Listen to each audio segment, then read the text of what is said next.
Hello, I'm Henry. I'm Jacob. And welcome to Techno Poverty. You know what? If we're lucky tonight, we might see Elon Musk. Do you know why that is, Jacob? No, why is that? Why would we see Elon Musk tonight? Because we're in hell. From what I understood, he's on the verge of crossing over. So, you know, if things go right or wrong, he'll stay with us. We'll see. And otherwise, we might find him within Doom, which is what we've been playing these past few sessions. Jacob, how have you been feeling about Doom? Loving it. Truly enjoying myself. A lot more expansive than I thought. Maps are really fun. A lot more confusing than I was expecting, but also really fun.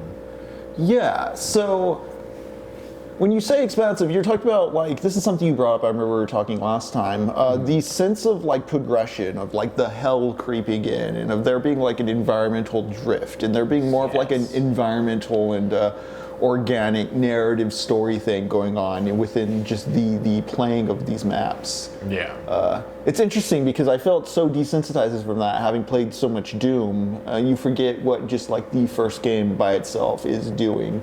Mm-hmm.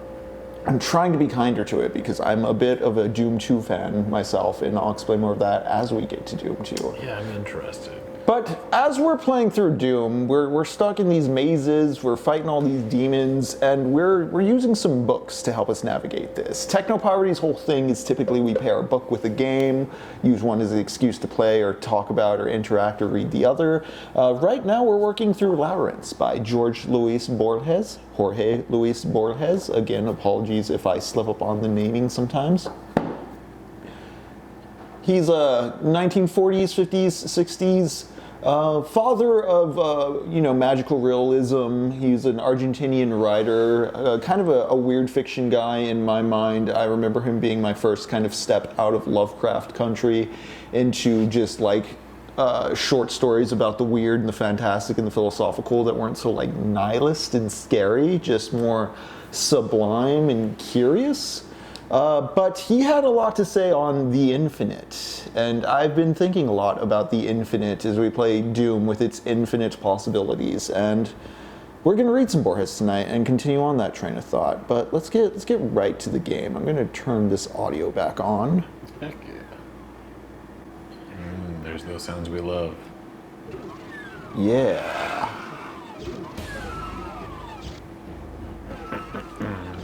Chat, I hope you're all enjoying the drama going down this Thursday. Yeah, it's been really juicy today. Ultraviolence Plus, I guess that's special to this version. I did not know. Yeah, right. Okay, we're on Harmony Point. So when we last left off, we had completed Chapter 2 of Doom, Chapter 1's Knee Deep in the Dead, Chapter 2's The Shores of Hell. We had killed the Cyber Demon, exited the demo space, and now we're here, Inferno, at the actual hell of the game. Let's get to it. All right. Go ahead and press fire to ready up. Yeah. Let's do it. Nice. D. Hamel's mammal, you're gonna make an espresso. Ooh. Oh, that reminds me, I also have a coffee somewhere over here. This. That's a butthole. Oh yeah, we're in hell. So we rappelled down from the Demos base, the lost Demos base, after making our way through the Phobos base in episode 1, and yeah, now we're here, in hell. Is this the Them Bones song, or is it something else I'm thinking of that references Them Bones, the Alice in Chains riff? Either way. It does kind of sound like it. I always remember that song because in the American dub of the Street Fighter II movie, that's the track Ken is blasting as he speeds around in his sports car. Man, I admittedly have not seen that one. It's a fun piece of 90s anime. But yeah, welcome to hell, Jacob. How do you like the vision? Do you like the organ floors? Oh, I didn't even notice that. Yeah, such weird textures we have. Yeah, also, I was honestly admiring, like, the rocks in the distance. Yeah, these skyboxes. Yeah. Reminds me of whenever I went to Carlsbad Caverns. Oh, Carlsbad Caverns is so great. In New Mexico? Yeah. That's a fun day trip for El Pasoans. Really? Yeah, it's not too far. Too That's great. Went there with my dad, went there with some cousins one time. Been a few times. Man, that's pretty cool. I had it just the one time during COVID, and it was pretty chill. I went there and then out of Roswell, Mexico. Oh no, I feel. I did too. There's got to be a portal, right? Oh yeah. Remember, you can hold the trigger to run, but luckily, it's the first level of the episode. Yeah. The Hamels Mammal, did you get the espresso? That's a lot of caffeine. That's yeah, that is helpful. Although, I mean, I did just shotgun an energy drink before this session, so whomst am I to judge? Well, nice, you got some energy in you. Yeah. Gotta have my legalized uppers. It's true. The imps are fighting each other. Wonderful. Let them duke it out. All right, that good. I do want to bring up, in addition to Borges and the Infinite, I want to talk about Infinite Jest at some point tonight, both as part of the Hell thing, but also because I watched Michael Burns talk to Quarantine Collective on a stream recently, and they talked about David Foster Wallace a bit, and I think there's still some crucial stuff missing from both sides of that.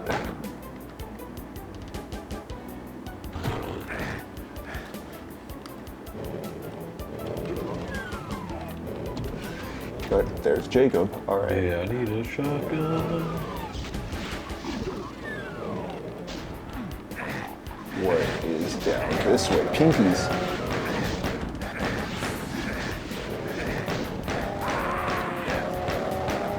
What are you up to now, D. Hamels Mammal, as you wake up? Yeah, welcome to the world. Good morning from wherever you are. I got this pinky running for some reason. Yeah, they keep doing that. Oh, nice. I'm completely out of ammo now. I'm behind you with a gun. Okay, cool.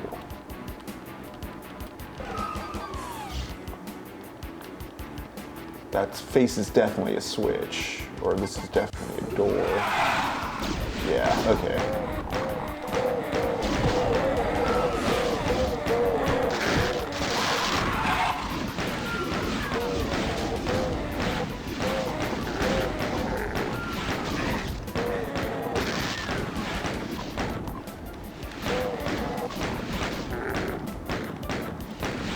This narrow brick hallway stuff is reminding me of parts of Doom 3 now that I think about it. And I remember that game having some pretty fun nods that you may not realize are nods at first, but that one just clicked for me the first time. Is that the exit? Mm-hmm. Yeah, but do you want to go find a shotgun? Is there a shotgun around by chance? Oh, shit. Oh, well. Wow, we beat the Hell Key. What a breeze. Wow. Maybe hell will just be a breeze. Just a path of good intentions, you know? Oh, a slough of despair. Okay. Yeah, we have more like sandy floors and like, yeah, we're in craggy canyons. We're out of the labs and the warehouses, you know?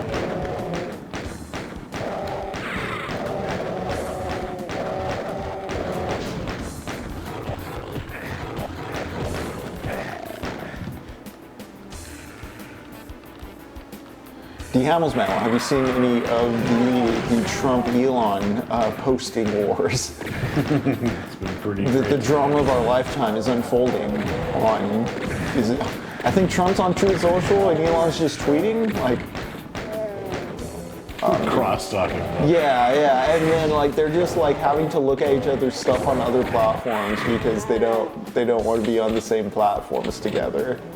That's pretty funny.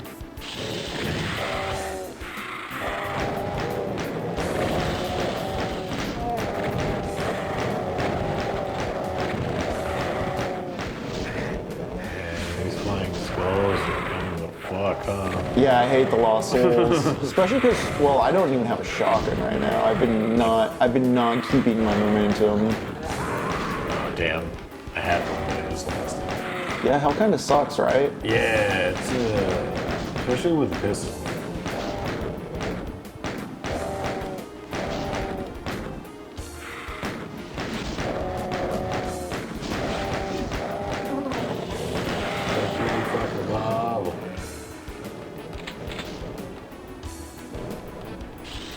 Oh, I found the blue key card.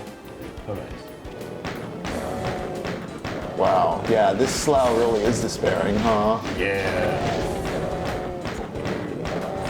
A real blood gulch situation. Oh man. Okay.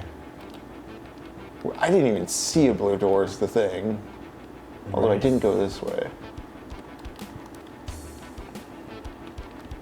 No. God, this level design is crazy. I did find a minigun though. Secret minigun. Nice.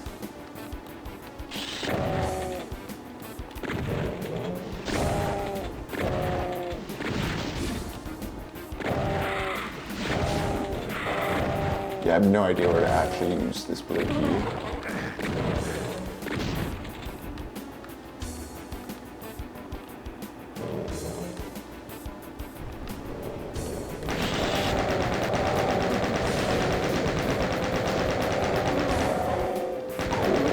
Cool.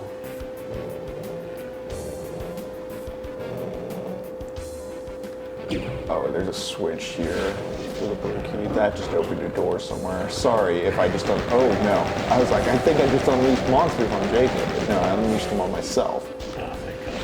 Yeah. Oh, thank God. I'm gonna run in circles Oh, now. nice. I also got the secret minigun. Nice. Yeah, I think it stays there. Oh wow. I'm just like kind of booking it across.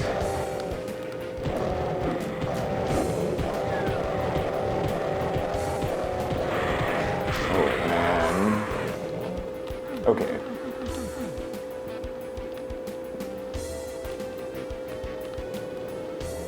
But yeah, so we're in just like this craggy canyon after coming out of a keep.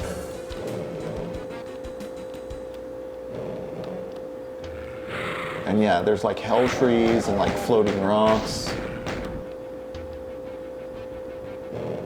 Tucked away in various little nooks and crannies. Yeah, this little animation's like a nice flourish. I've never really kind of, slowed down for the back end of Doom 1. I will rethink it as we play this episode. Oh, here's some shocking moves.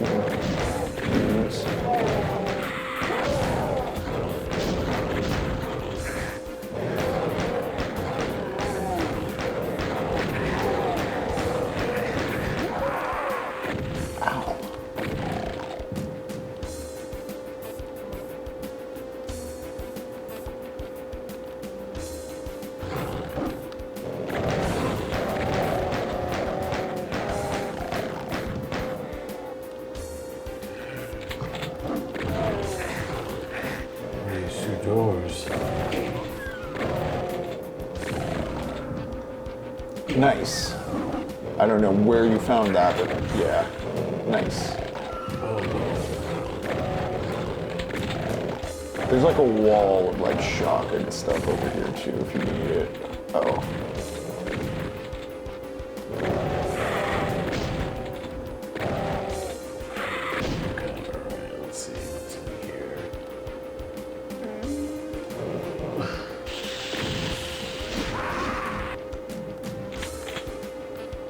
Nice, you found that. Oh, hell yeah, Plasma X. I'm realizing we didn't find a BFG last episode. I think they're hidden somewhere in last episode, but I don't think there's any on the critical path. Gotcha. I think there may be one critical path here, though.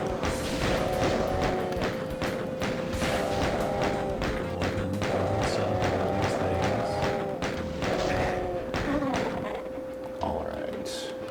Once we clear this level, it is story time. Oh, that's you, sorry. You're all good. I'm armored up. Okay. Well, Arrows were pointing this way. Okay.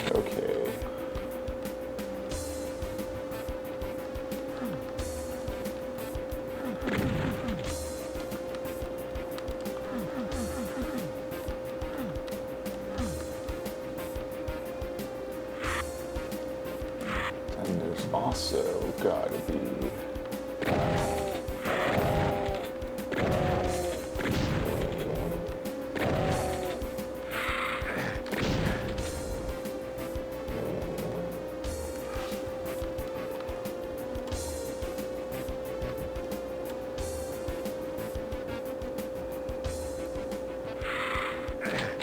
There's the minigun. Let's find a critical path.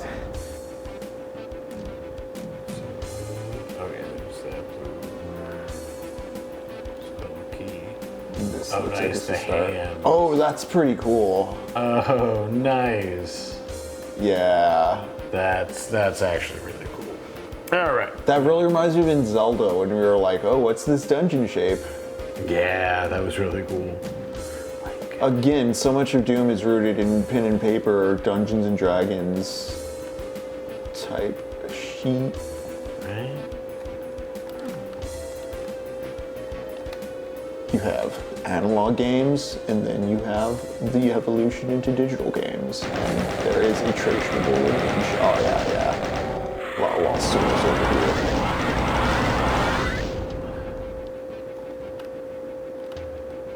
Can I just... Oh, I'm out. Oh, yeah, there's a blue door right here.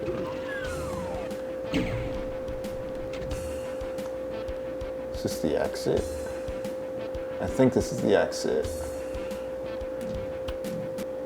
Yeah. Nice. All right. Through the grasping hand, we made it.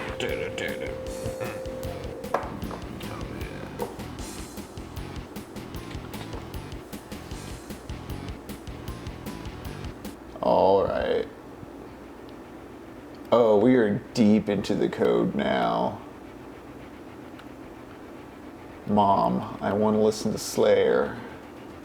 We have Slayer at home.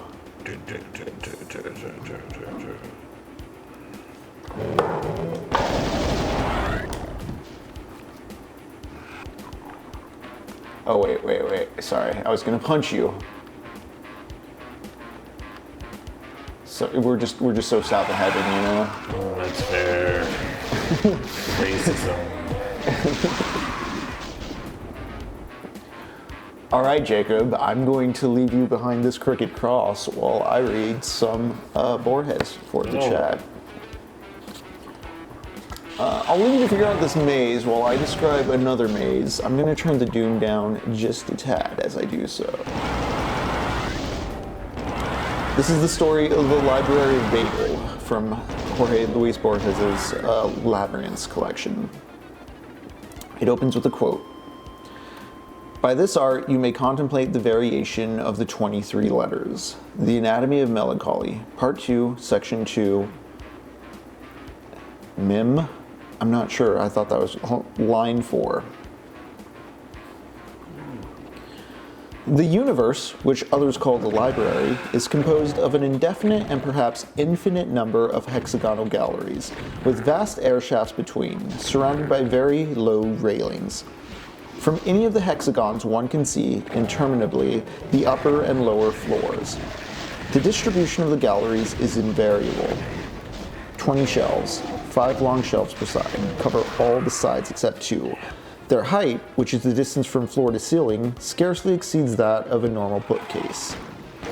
One of the free sides leads to a narrow hallway, which opens onto another gallery, identical to the first, and to all the rest. To the left and right of the hallway, there are 2 very small closets. In the first, one may sleep standing up. In the other, satisfy one's fecal necessities. Also, through here passes a spiral stairway, which sinks abysmally and soars upwards to remote distances. In the hallway, there is a mirror which faithfully duplicates all appearances. Men usually infer from this mirror that the library is not infinite. If it really were, why this illusory duplication? I prefer to dream that its polished surfaces represent a promise, the infinite. Light is provided by some spherical fruit which bears the name of lamps. There are 2 transversely placed in each hexagon. The light they emit is insufficient, incessant. Like all men of the library, I have traveled in my youth. I have wandered in search of a book. perhaps the catalog of catalogs. Now that my eyes can hardly decipher what I write, I'm preparing to die just a few leagues from the hexagon in which I was born. Once I am dead, there will be no lack of pious hands to throw me over the railing. My grave will be the fathomless air. My body will sink endlessly and decay and dissolve in the wind generated by the fall, which is infinite. I say that the library is unending. The idealists argue that the hexagonal rooms are a necessary form of absolute space, or, at least, of our intuition of space. They reason that a triangular or pentagonal room is inconceivable. The mystics claim that their ecstasy reveals to them a circular chamber containing a great circular book, whose spine is continuous and which follows the complete circle of the walls. But their testimony is suspect, their words obscure. This cyclical book is God. Let it suffice for now for me to repeat the classic dictum. The library is a sphere whose exact center is any one of its hexagons and whose circumference is inaccessible. Infinite hexagon library. Just never ending, all expanding. Is it an actual place he's talking about? Is it an order of ideas or a categorization imperative he's thinking of? Some sort of absistent library of the mind?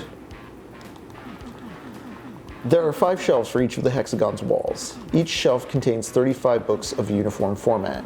Each book is of 410 pages. Each page of 40 lines. Each line of some 80 letters, which are black in color. There are also letters on the spine of each book. These letters do not indicate or prefigure what the pages will say.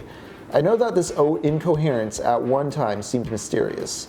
Before summarizing the solution, whose discovery, in spite of its tragic projections, is perhaps the capital fact in history, I wish to recall a few axioms. First, the library exists ab aeterno. This truth, whose immediate corollary is the future eternity of the world, cannot be placed in doubt by any reasonable mind. Man, the imperfect librarian, may be the product of chance or of malevolent demiurgy. The universe, with its elegant endowment of shelves, of enigmatical volumes, of inexhaustible stairways for the traveler and latrines for the seated librarian, can only be the work of a god. To perceive the distance between the divine and the human, it is enough to compare these crude, wavering symbols of which my fallible hand scrawls on the cover of a book, with the organic letters inside, punctual, delicate, perfectly black, and timidly symmetrical. Second, the orthographical symbols are 25 in number. This finding made it possible, 300 years ago, to formulate a general theory of the library and solve satisfactorily the problem which no conjecture had deciphered: the formless and chaotic nature of almost all the books.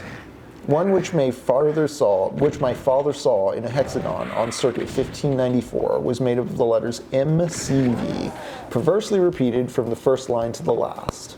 Another, very much consulted in this area, is a mere labyrinth of letters, but the next to last page says, "O time thy pyramids." This much is already known. For every sensible line of straightforward statement, there are leagues of senseless cacophonies, verbal jumbles, and incoherences. I know of an uncouth region whose librarians repudiate the vain and superstitious custom of finding a meaning in books and equate it with the finding a meaning in dreams or in the chaotic lines of one's palm. They admit that the inventors of this writing imitated the 25 natural symbols, but maintain that this application is accidental and that the books signify nothing in themselves. This dictum, we shall see, is not entirely fallacious. Damn. I haven't read this book in a moment, but I remember this discussion of the library reflecting the absurdities of categorization and knowledge, and that we have 26 letters, but we can do so much with them and make things so senseless out of this rational system of language and memory. But this whole uncouth region whose librarians repudiate the vain and superstitious custom of finding meaning in books.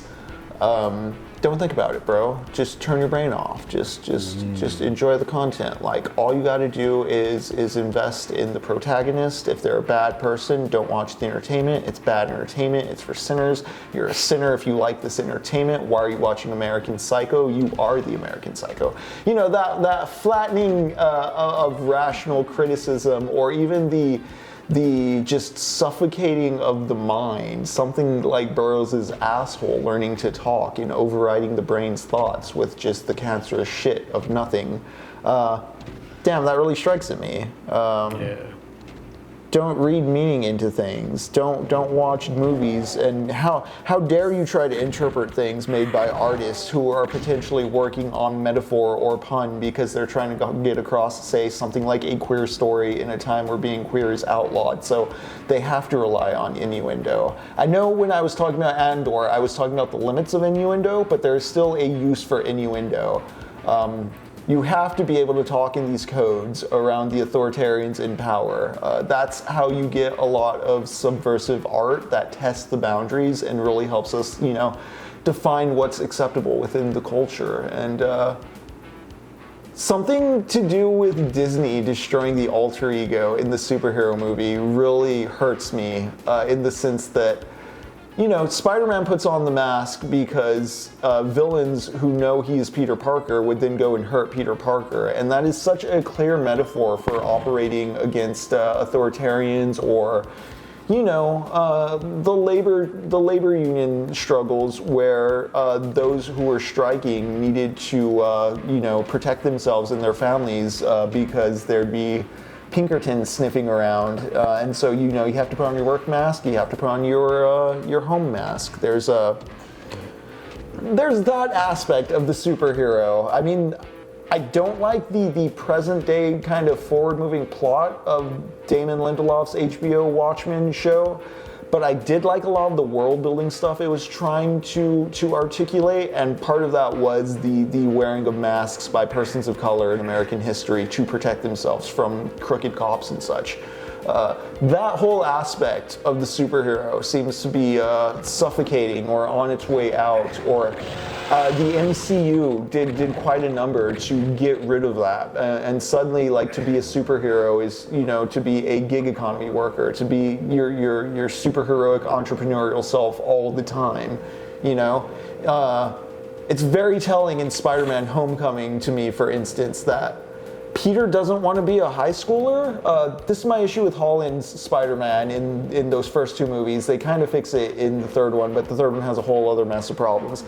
But like a core part of that character is that he wants to have a home life, but the superhero life always interferes, and it just always felt like Holland, chasing that Tony Stark high, just wanted to be in the Avengers. He never even cared to think about having a normal high school life.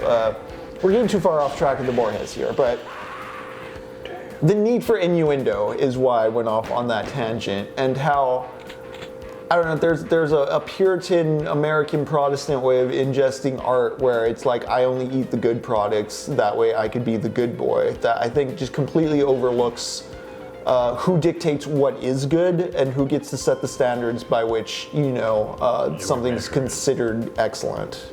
Yeah.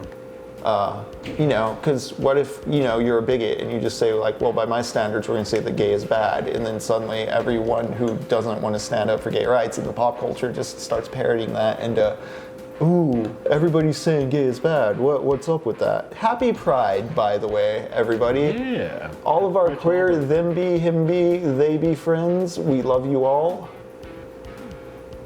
Extremely frustrating and angry. I don't want to get into the Jonathan Jaw stuff too much, but just, if you're at that point with your neighbor where you're doing that kind of thing to their dog, God's really not talking to you, pal. I'm just going to say that. Yeah. Maybe we'll see them in hell as well. Let's get back to this Borges, now that I've done rambling about people who don't get innuendo and bigots, and how we should just do something about that. Something strong. How's hell going, by the way, Jacob? It's miserable. Miserable, all right. Absolutely miserable. I see you found a BFG, though. Yeah. That's pretty cool. For a long time, it was believed that these impenetrable books corresponded to past or remote languages. It is true that the most ancient men, the first librarians, used a language quite different from the one we now speak. It is true that a few miles to the right the tongue is dialectical, and that 90 floors farther up it is incomprehensible. All this, I repeat, is true, but 410 pages of inalterable NCVs cannot correspond to any language, no matter how dialectical or rudimentary it may be. Some insinuated that each letter could influence the following one, and that the value of MCV is in the third line of page 71, was not one in the same series, may have yet another position on another page. But this vague thesis did not prevail. Others thought of cryptographs. Generally, this conjecture has been accepted, though not in the sense which it was formulated by its originators. 500 years ago, the chief of an upper hexagon came upon a book as confusing as the others, but which had nearly 2 pages of homogeneous lines. He showed his find to a wandering decoder who told him the lines were written in Portuguese. Others said they were Yiddish. Within a century, the language was established. A Samoyedic Lithuanian dialect of Guarani, with classical Arabian inflections. The content was also deciphered. Some notions of combinative analysis, illustrated with examples of variation with unlimited repetition. These examples made it possible for a librarian of genius to discover the fundamental law of the library. This thinker observed that all the books, no matter how diverse they might be, are made up of the same elements: the space, the period, the comma, the 22 letters of the alphabet. He also alleged a fact which travelers have confirmed. In the vast library, there are no 2 identical books. From these 2 incontrovertible premises, he deduced that the library is total and that its shelves register all the possible combinations of the 20-odd orthographical symbols, a number which, though extremely vast, is not infinite. In other words, all that is given to express, in all languages, everything, the minutely detailed history of the future, the archangel's autobiographies, the faithful catalog of the library, thousands and thousands of false catalogs, the demonstration of the fallacy of those catalogs, the demonstration of the fallacy of the true catalog, the Gnostic gospel of the Basilides, the commentary on that gospel, the commentary on the commentary on that gospel, the true story of your death, the translation of every book in all languages, the interpolations of every book in all books. When it was proclaimed that the library contained all books, the first impression was one of extravagant happiness. All men felt themselves to be the masters of an intact and secret treasure. There was no personal or world problem whose eloquent solution did not exist in some hexagon. The universe was justified. The universe suddenly usurped the unlimited dimensions of hope. At that time, a great deal was said about the vindications, books of apology and prophecy which vindicated for all time the acts of every man in the universe and retained prodigious arcana for his future. Thousands of the greedy abandoned their sweat-native hexagons and rushed up the stairways, urged on by the vain intention of finding their vindication. These pilgrims disputed the narrow corridors, proffered dark curses, strangled each other on the divine stairways, flung the deceptive books into the air shafts, met their death cast down in a similar fashion by the inhabitants of remote regions. Others went mad. The vindications exist. I have seen 2 which refer to persons in the future, to persons who perhaps are not imaginary. But the searchers did not remember that the possibility of a man's finding his vindication, or some treacherous variation thereof, can be computed as 0. At that time, it was also hoped that the clarification of humanity's basic mysteries, the origin of the library and of time, might be found. It is very similar that these grave mysteries could be explained in words. If the language of philosophers is not sufficient, the multiform library will produce the unprecedented language required, with its vocabularies and grammars.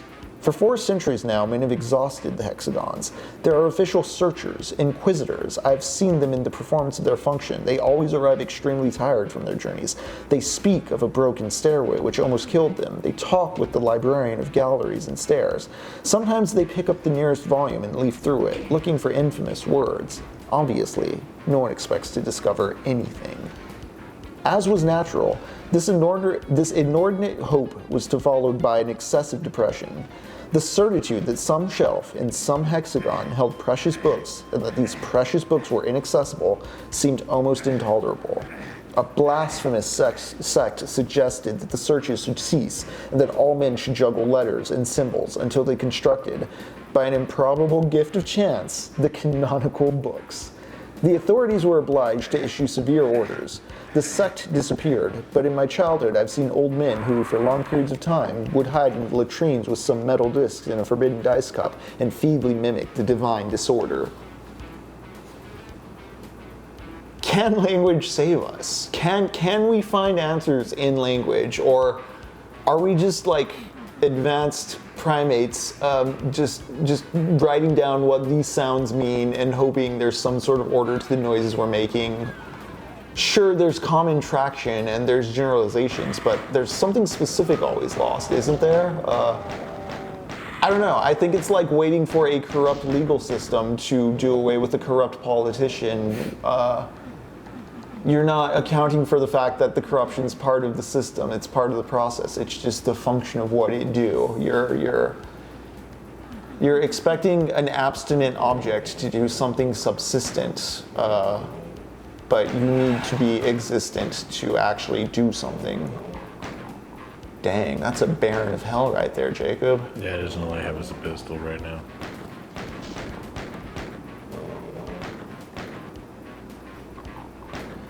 Others, inversely, believed that it was fundamental to eliminate useless works. They invaded the hexagons, showed credentials which were not always false, leafed through a volume with displeasure, and condemned whole shelves. Their hygienic, aesthetic furor caused the seamless perdition of millions of books. Their name is excreted, but those who deplore the treasures destroyed by this frenzy neglect two notable facts. 1. The library is so enormous that any reduction of human origin is infinitesimal. The other, every copy is unique, irreplaceable, but, since the library is total, there are always several 100,000 imperfect facsimiles, works which differ only in a letter or a comma. Counter to general opinion, I venture to suppose that the consequences of the Purifier's depredations have been exaggerated by the horror these fanatics produced. They were urged on by the delirium of trying to reach the books in the Crimson Hexagon, books whose format is smaller than usual, all-powerful, illustrated, and magical. Is he describing manga? They were urged on by the delirium of trying to reach the books in the Crimson Hexagon, books whose format is smaller than usual, all-powerful, illustrated, and magical. I think he's describing manga there. We also know of another superstition of that time, that of the man of the book. On some shelf, in some hexagon, men reasoned, there must exist a book which is the formula and perfect compendium of all the rest. Some librarian has gone through it, and he's analogous to a god. In the language of this zone, vestiges of the remote functionary's cult still persist. Many wandered in search of him. For a century, they exhausted in vain the most varied areas. How could one locate the venerated and secret hexagon which housed him? Someone proposed a regressive method. To locate book A, consult first a book B, which indicates A's position. To locate book B, consult first a book C, and so on to infinity. In adventures such as these, I have squandered and wasted my years. It does not seem unlikely to me that there is a total book on some shelf of the universe. I pray to the unknown gods that a man, just one, even though it were thousands of years ago, may have examined and read it. If honor and wisdom and happiness are not for me, let them be for others. Let heaven exist, though my place be in hell. Let me be outraged and annihilated, but for one instant, in one being, let your enormous library be justified. The impious maintain that nonsense is normal in the library, and that the reasonable, and even humble and pure coherence is an almost miraculous exception. They speak, I know, of a feverish library whose chance volumes are constantly in danger of changing into others and affirm, negate, and confuse everything like a delirious divinity.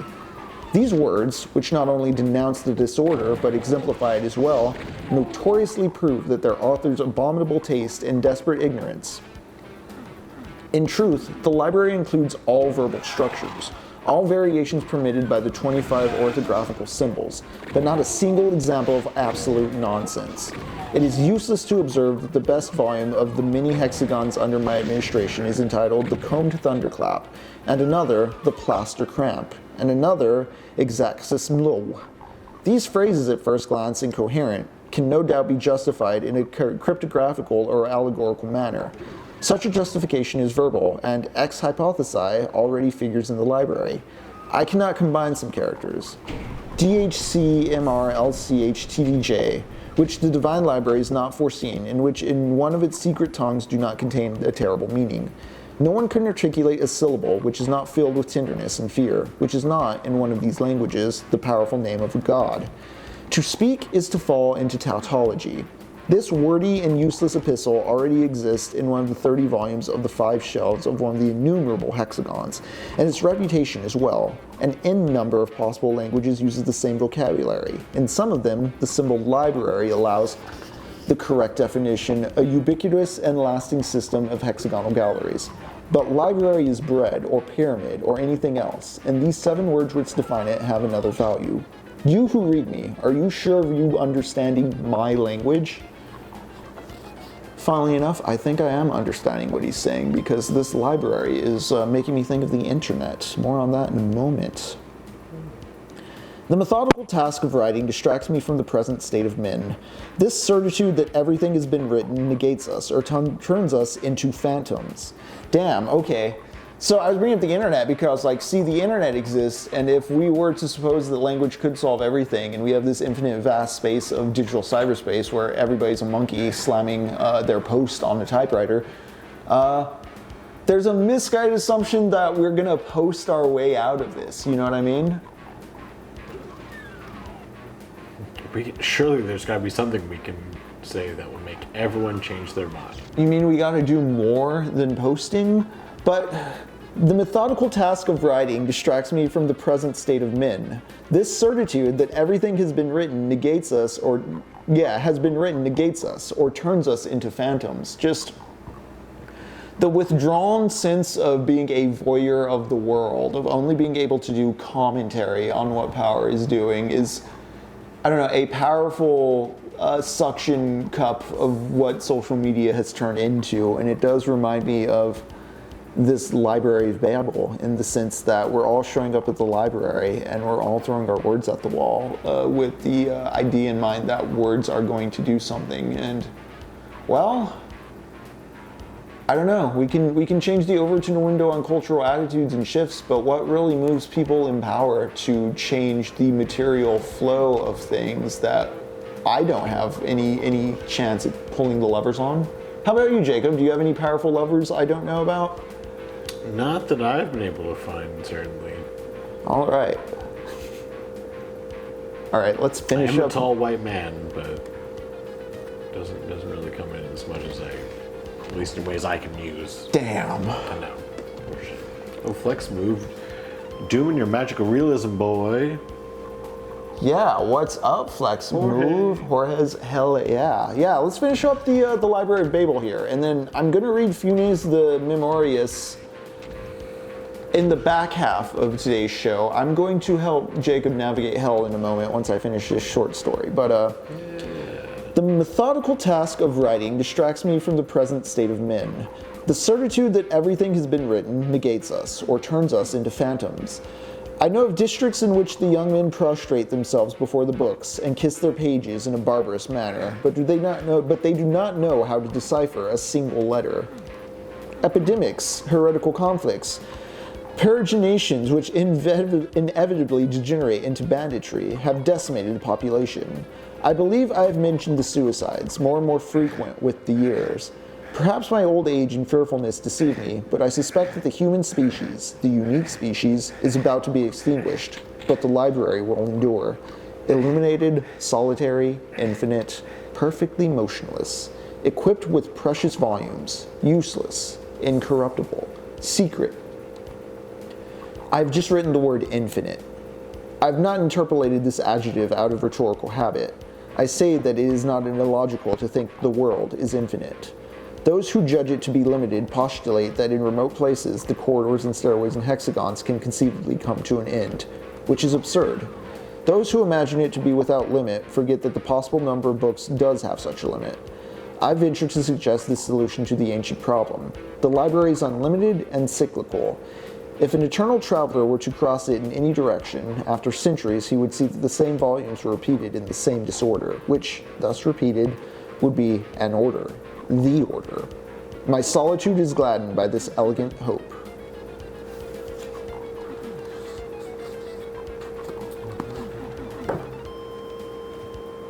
All right, well, let's see if I can find the order in this map. What's the state of things? I see you found the blue key card there. Yeah. I'm just kind of bouncing around to see if I can find any more secrets. I don't think I can. But yeah, we've created the Library of Babel, and it's called Babel as in the biblical Babel, as in all the tower that was going to reach to heaven until it collapsed and everybody was given a different language as punishment. Part of my read on what Borges is doing there is maybe it's not divine punishment that... Oh, here's the blue door. Oh, and there's stuff. Oh, here's the exit. Okay, cool. Oh, yeah.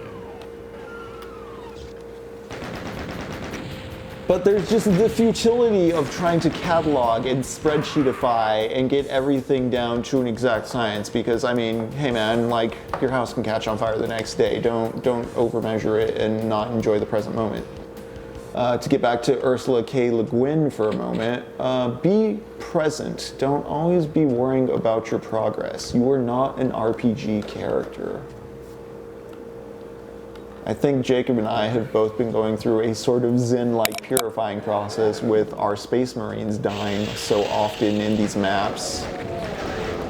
Very true. It turns Doom into an exploration game because since you can come back and sniff around, it's almost like Dark Souls where you're like, okay, well, what's down this path? Yeah, it is really... It lends itself to exploring the maps very well, you know what I mean? Yeah. Especially because, you're gonna kill everything eventually.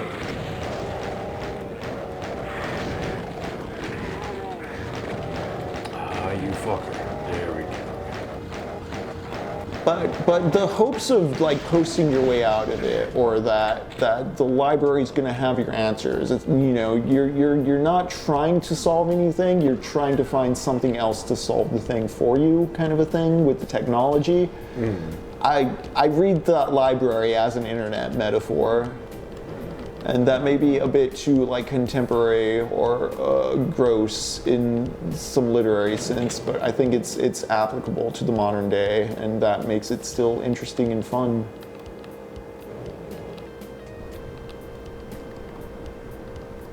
But I bring it up as part of hell because in Doom, there's so many Doom mods. You can put Doom on anything. You can put it on your toaster. You can put it on your calculator. There are some switches here I'm going to just... I talked a bit about Doom as a dialogue between, someone doing the editing of maps, the creation of campaigns. You can theoretically put anything in Doom, I guess. Put Doom anywhere, place it on anything. Does that mean Doom is like God or some necessary subsistent human object that we must place everywhere? No, not at all. There's no actual divinity or supernatural reason behind it. But if you were to try to get all metaphorical or really consider these abstracted systems, there are ways you can consider Doom infinite, and I think mistaking that for the supernatural, the divine, is a pretty common human habit, actually, as far as us looking for narrative and higher purpose and power and permission to feel the way we feel through divine justifications.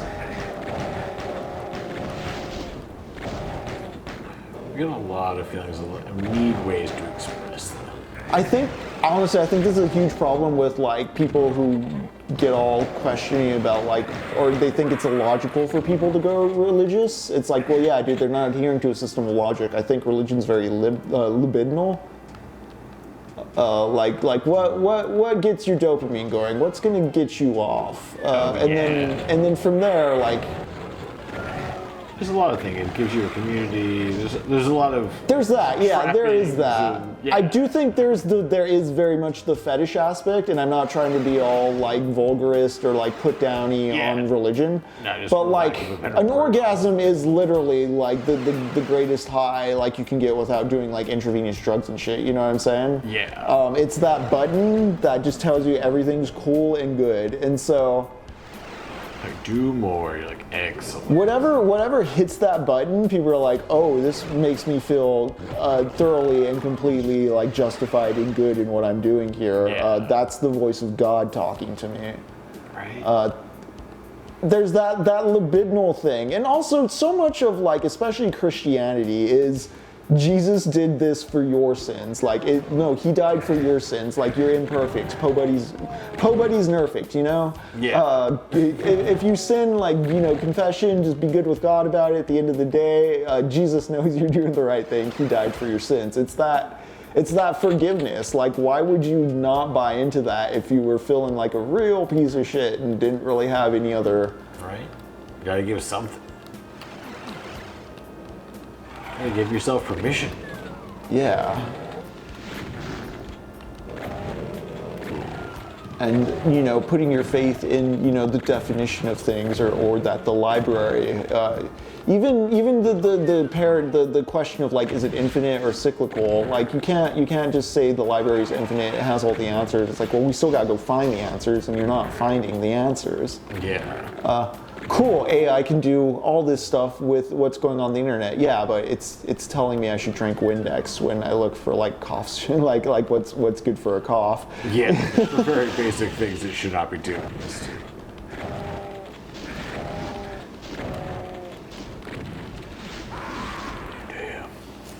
Damn. It also speaks to something we talked about a little on the Discord with, I think, the way people even approach engaging with like the library or the internet or the technology. I think a lot of people are stuck in a confessional mode where, I don't know, I think it's something about secular American Protestantism and 90s neoliberalism and Bill Clinton's whole I feel your pain short of spiel, which shifted politics from material action towards celebrity sympathies kind of a thing.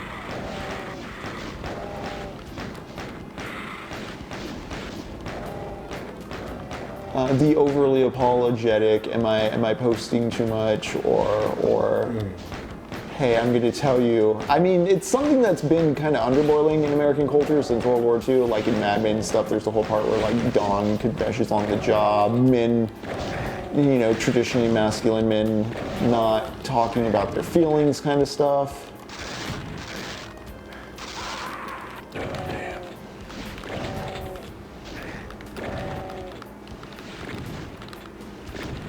But we've learned to vocalize our anxieties and our alienations, but that's not the salve, or that's not necessarily getting the material action done. This is the first step, naming the beast. Yeah. Now you have to conquer the beast. Yeah. You're just like, yeah, but we named you. You're like, yep, okay, but like... I get it, Orange Man bad. Y'all have been saying it for 8 years. Yes. Can we... But what do we do next? No, but he's also insider trading they're all insider trading. They're not going to bust him on that. Like, yeah, no one's doing anything. All right, where haven't we explored? What do we find?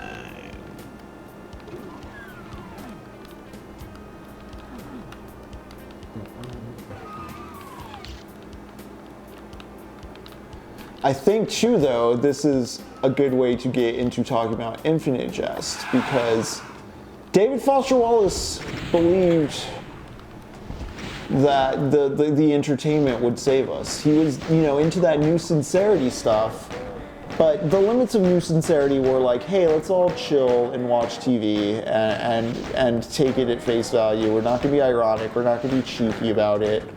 Let's all just be sincere. But it was a very, very blindered sincerity, because First off, he was a very smart boy, and he was told by the system he was a very smart boy. He got a MacArthur Fellowship and all that. He was aware that he was in this place where, like, the system was calling him, you know, a very smart voice of a generation. He wrote a 1,000-page book.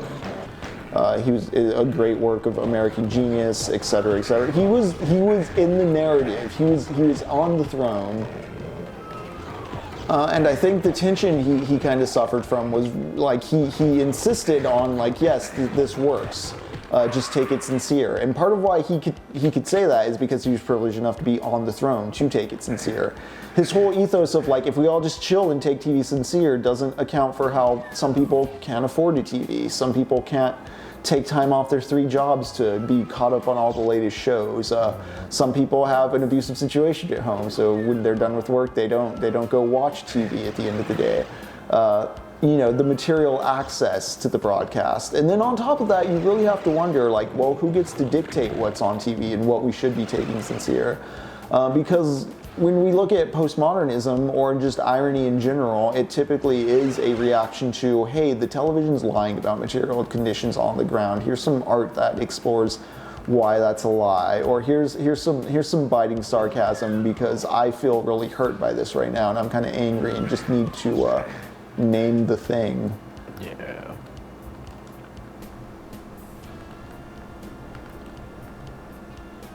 And so, like the librarians in the Library of Babel who think the answers are in the books, I think Wallace just wanted the answer to be in doing the sincere thing, and just like if he just did the smart boy stuff, things would get better, and I don't think they did. But surely they have to. And I do love Infinite Jest. I do love his works. I think they're worth reading for this exact purpose, because a lot of dudes get into David Foster Wallace and they get into the new sincerity, and they don't realize they become these confessional mode, like sensitive young men who they want to confess to everybody that they have feelings, and they want you to see that they have feelings and that they're taking things earnestly, and it's a very self-centered sense of like, look at me, I'm being emotionally soft and intelligent. Aren't I a good boy? Aren't I a special boy? Aren't I performing right for the system? And it's like, well, no, you're lacking in a wider scope of empathy, or like, it's the same colorblindness that Wallace's work has. And when I say that, I'm not talking about just Infinite Jest. I did read Consider the Lobster, a supposedly fun thing, some essays from Broom and the System, his piece on David Lynch, all that stuff. In his nonfiction, there is some clear, like, yeah, he was a white guy, classism, blind spot, culture stuff at play, as far as he lensed everything through TV. I particularly remember his Iowa State Fair piece. He was just in absolute shock when a woman he was with kind of got into the thrill of going a bit too fast on the tilt-a-whirl and was doing kind of like she was like flirting with the drive operator who was like riding it kind of intentionally like fast to like give her a thrill. And you know, from the sound of it, there's probably some sexual tension there, and Wallace was kind of getting mad. But because the way he described it was very much like, dude, just let the lady have her fun. Why are you, like, very jealous in a very confessional way too. Again, he's showing you he has feelings, but those feelings are like, oh, I'm mad, I'm not getting pussy. I don't run the ride. So yeah, he was very constrained by his class position in that way. It's also why Infinite Jest has kind of become the punchline, even though, like, I mean, there's a punchline that, like, oh, there's too many dudes out there who read Infinite Jest, and, like, not enough people are reading in general for it to be, like, a real, like, truthful generalization. But there are dudes who read Infinite Jest, and as I said, take that whole sensitive man affect from Wallace's book, but in the very, like, I'm a TV character, we're just all being sincere TV characters way. In the Michael Burns Quarantine Collective chat, Brooks was trying to articulate David Foster Wallace as a postmodern subject, and I think using the metaphor of him being like a made by TV for TV product, I think is a good sort of bridge towards like giving that a more colorful or metaphorical analog to digest.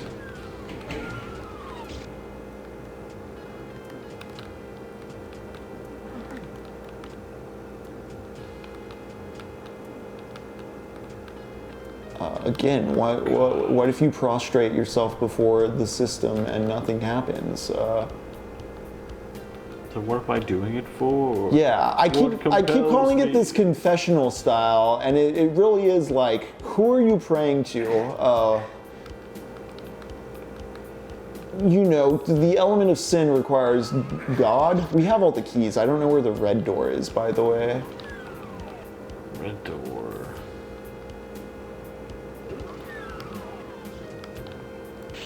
But when I say confessional style, it's not just that you're bearing your sensitive side to someone, it's that you're doing it as a means of offloading guilt.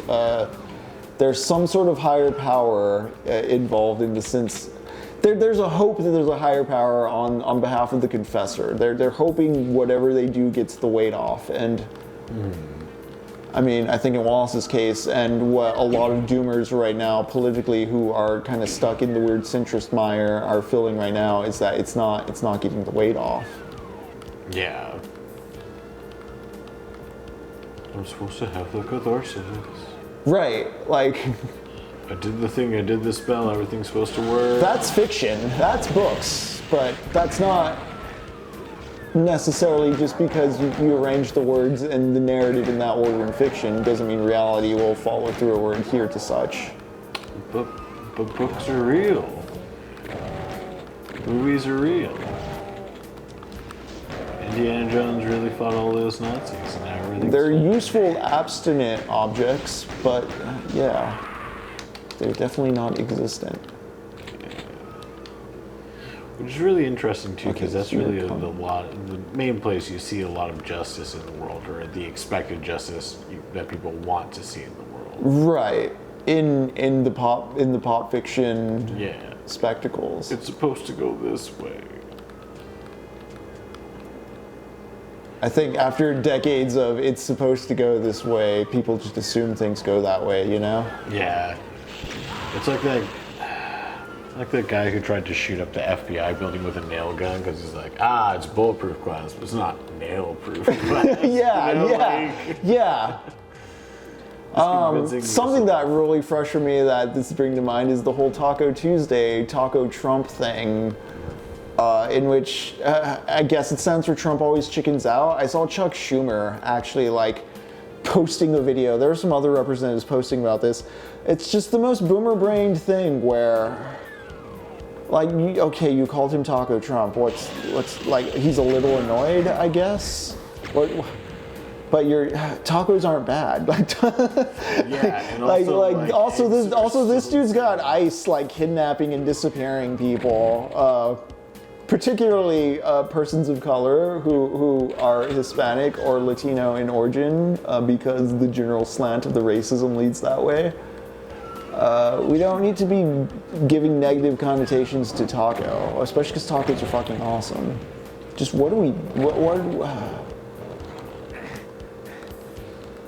I guess for the congressional body, the library is the decorum of like an operating government, even though it's like, well, what's your government actually getting done? Because it looks pretty bad. Yeah, absolutely nothing. They're beating us. They're taking all of our money for nothing. It's demons.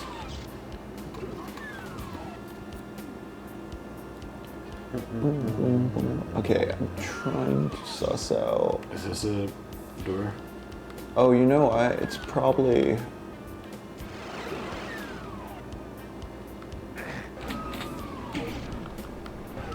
Oh, you found BFG. a secret.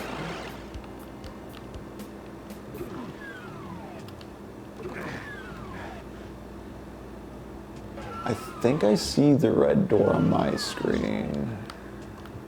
I just need to actually be mindful of it instead of rambling about the confessional mode. of our current neoliberal politic era. Oh, this fucking thing. Fuck you, dude. Okay, nice. All right. Oh yeah, you're Killed him.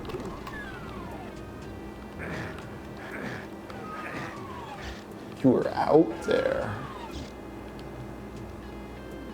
How do I get out there? Is that a blue door over there? Okay. I didn't even realize this was a space. Yeah, the little sideways offshoot. Dang, there's just dead bodies. There's just corpses everywhere from your your sweep. Any more hidden doors? I honestly so I've beaten this game before more than once, but like I didn't really lick for secrets. Yeah. But finding a decent amount. Oh hey, BFG. Cool. Yeah. Pause. Go use the restroom. Do it up. I'm gonna keep licking corners because this is the most stacked I think my arsenal's been. Oh, nice. Yeah. Gang, wish Jacob a happy piss. Turning off my microphone.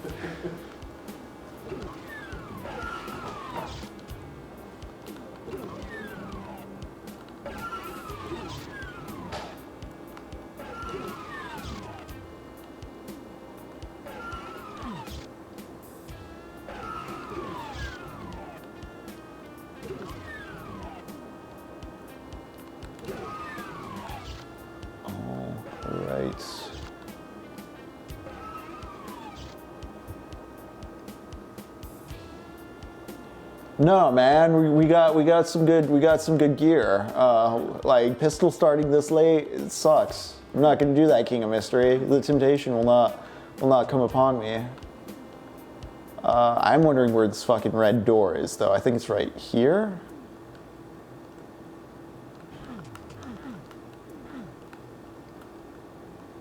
I don't know. This is sus on the map. I forget how this level works. We have all the keys.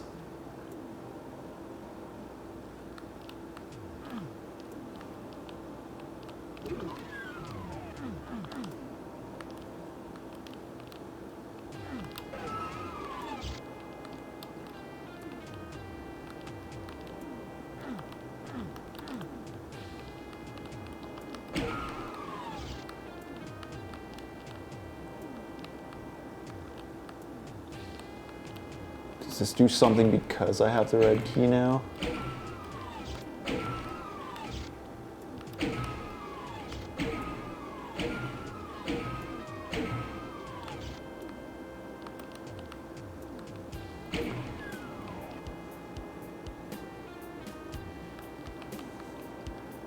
It does remind me of that time with Surge where we both fell in the pit and we started shooting each other and then the elevator went up and things were fine.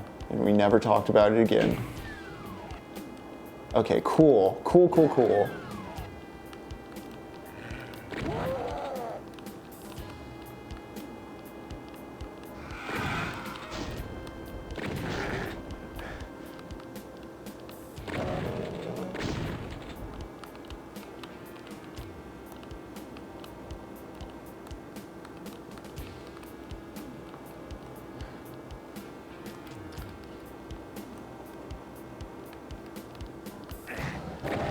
I do want to point out that this kind of level design is sort of why I don't like Doom 1 as much as Doom 2.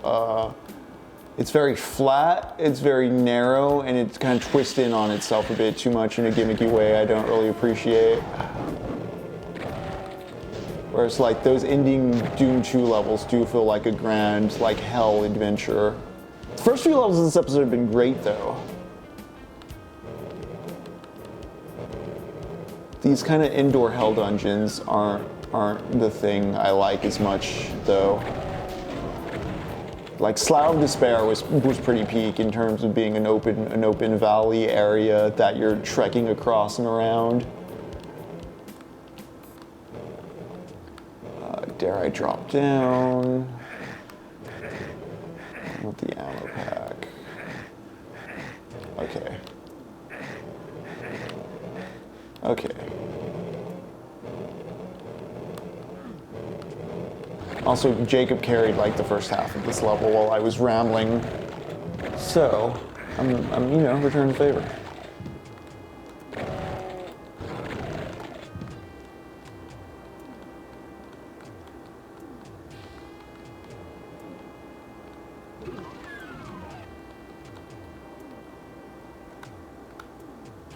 See, I got BFG. Oh, that's a lot of pistol ammo. Let's switch over to. I thought I had a minigun. I'm gonna keep the pistol on me though.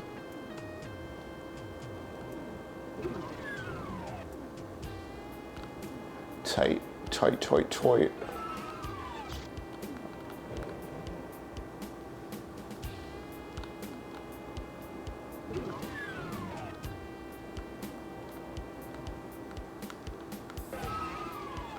Do a bit of a sweep real quick.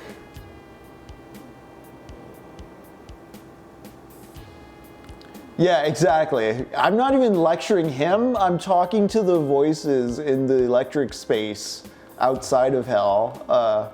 Just rambling at the void about David Foster Wallace and the limits of Infinite Jest. Yes. King of Mystery, did you read Infinite Jest? I think you mentioned starting it once before, but like, did you complete it? Oh man, why did I do that? Okay, I'm learning not to engage with King of Mystery while playing video games because it gets me killed. This is just like the Berserk tragedy.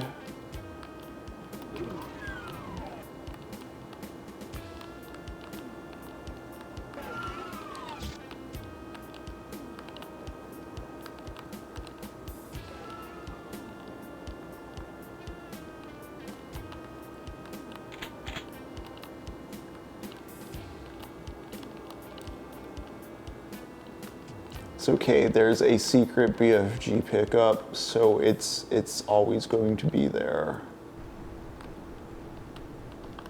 Honestly, Jacob's been finding more secrets in this back half of the game than I think I've ever found in these maps.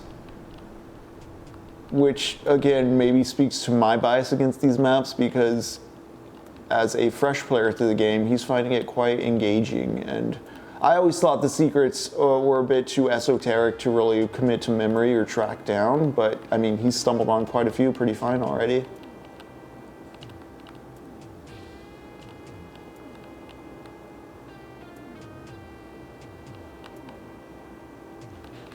Okay, well, I'm gonna bring up Infinite Jest spoilers as I talk more about the Infinite and the confessional mode in David Foster Wallace, because he really is a bit hollow in the sense that like he was the good smart boy doing the good smart great American novel, and it's almost that he's too much of a he's the hollow vessel. He's a Siberian. He's Barack Obama. He's the tool as precisely made by the structure to advertise and promote the sincerity of the structure.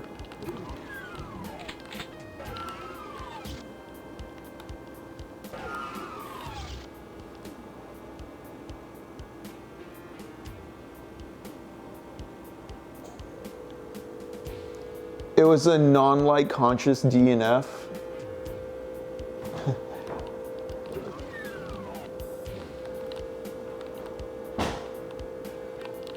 But I bring up the hollow stuff because it does kind of show in Infinite Jest, because the thing is, Infinite Jest chapters are kind of like Netflix series or TV showy in that they're episodic, and there is kind of like a nugget of like lesson in a lot of them, and it's part of like that Newshin sincerity thing leaking through of like just really saying what you mean, but it also is still very formulaic and TV brained, and I think it most shows through in the actual revelation of what Infinite Jest is, the actual tape within the fiction. Because as described, it's a really cool device. I mean, the crux of it is, Infinite Jest is a film within the fiction that is so good once you start watching it, you're going to watch it over and over and over again. There's the thing that killed me until you die. It killed me again. I should really just use the BFG on it when I get there. And so in abstract and conceptually, that's like a really good science fiction device. But his actual tangible description of it's, I gotta say, pretty underwhelming, coming in like 900 pages at the end. Yeah, like right at the end of that novel. He just tells you what it is, and I kind of wish he didn't. It would have been better to leave it mysterious, especially because by that point in the novel, like I picked up that novel expecting it to be like a central plot element that Infinite Jest existed. It's very loosely, it's important, but it's not a big tangible piece of the plot. It's a detail among many other character details. So by the time you're that far in the novel and you realize like, okay, this isn't a book about a wacky sci-fi tape that makes people starve to death. That's just a detail within the world of this book. It would have been better if he didn't tell you what the tape was. From what I remember, it's a very pretty woman dressed as the Grim Reaper, but also like there's something very matronly about her, and she's just cradling you and telling you everything's going to be okay and all is forgiven. And it's just a very blunt and kind of cheap play at the Virgin Mary Madonna horror thing. And speaking of DFW's misogyny, it kind of peeks through in that being his kind of central entertainment thesis idea. This fucking guy. Okay, I did it. No, I didn't. I was right at the end, and I was like, okay, I got a lot of resources. We're doing good. I'm gonna go lick corners while Jacob comes back from pissing. No, this Hell Knight's killed me, and now I just have a pistol. So just a heads up, there's a Hell Knight right on the critical path that wasn't there. It is totally my fault. But you gotta be, I hit him with one BFG already, so yeah, if you go through that door, you just have to be careful because that's hot lava right there on the floor. How do I start opening? It should, damn, okay. Okay, oh yeah, it's like a switch thing. You have to go to the side first and then... Oh, gotcha. Yeah. Oh!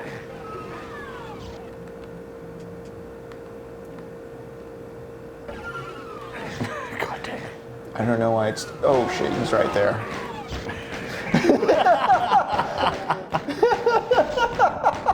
This is so dumb. No! Okay, do that, and then instead of running through it, go the other way. Like leave, like go to your left, yeah. Okay, now just run straight through. Okay, cool. He's dead though. Let me just grab that BFG. Or did I already run past? I think I already ran past it, didn't I? I don't know. Let's get out of this level. Yeah, fuck hell. I'm trying to make sense of hell. I shouldn't. We saw the exit. We should go for the exit. Hell lets you meander. The devil is fine. Nobody's gonna hold your hand out. No. Nobody's gonna show you the way out. That's true. That was the House of Pain, and yeah, I felt that.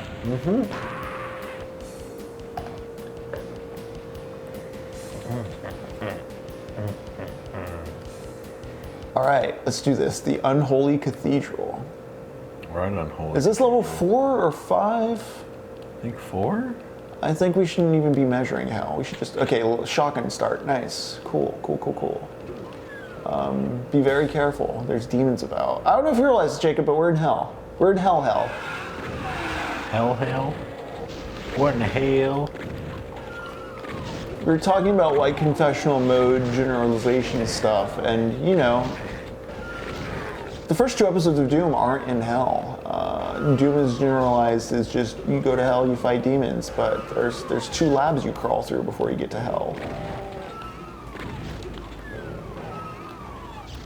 These pumping real graphics. That's something I'm appreciating, especially since you pointed it out as well, because I'm thinking about Doom in relation to Wolfenstein 3D, which I've played Wolfenstein 3D all the way through only once. Yeah.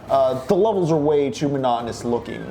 Granted, when you look at the maps, you see a general like shape in a way that you can navigate, but it's the same hallway a lot of the time.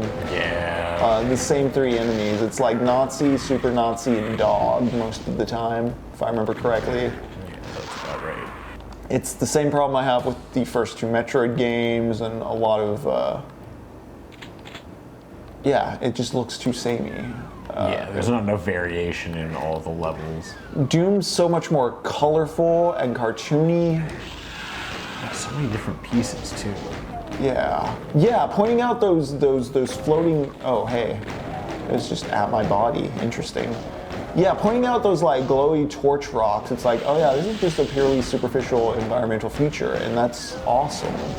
Yeah, right, like they decided to add that one little flourish, and it really does add a bit. It's like they could have saved space and not had this, because a lot of Wolfenstein feels that way. It's like, oh, they were running low on space, or they need to keep things real efficient. Mm-hmm. Doom has some choice creative flourishes, even if I'm saying the back half is flat. We almost telefragged there. Gotta be careful about that. Oh man. Yeah.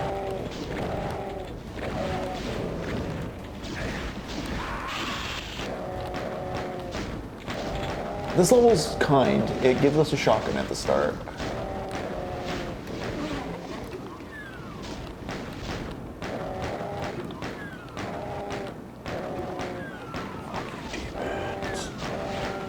I'll end you. Okay.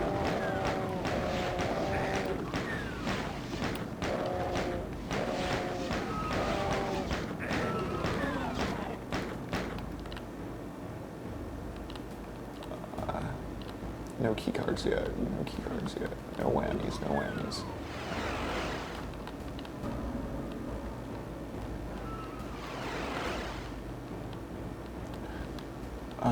Okay. So there's the central area, which we get teleported to when we touch those portals. Are there any special keys, switches, items?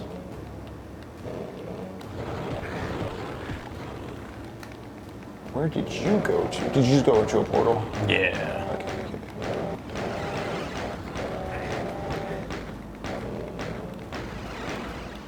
So that just takes me back. That just takes me back. That just took you back. That just took me back. Portal.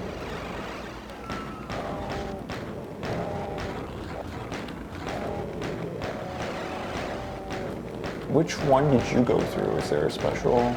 Oh. That one. Yeah.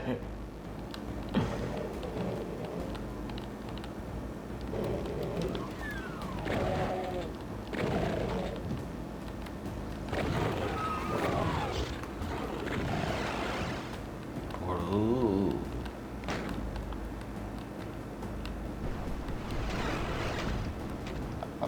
Okay. I found one room.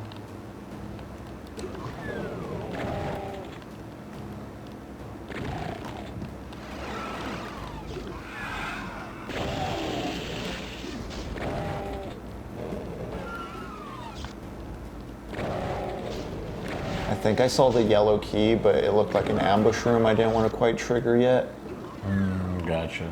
But I think that's to the north. Oh shit.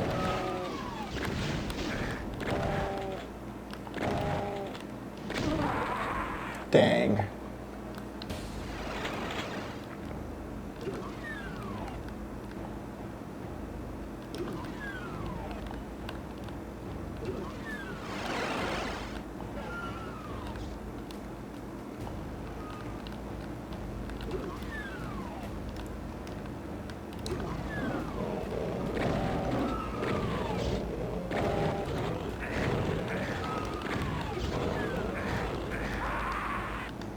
Jumped by pinkies to the west. Okay. I'm mapping the territory in my brain.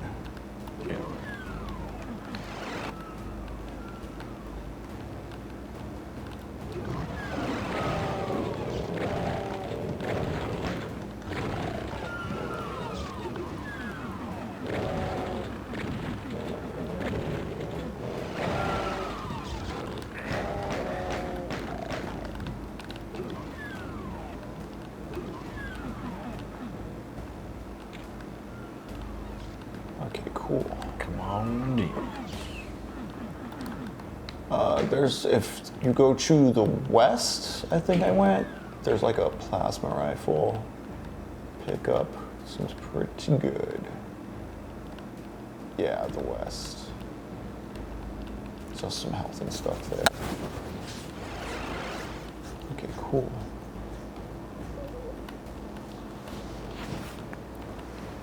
Good amount of shotgun ammo.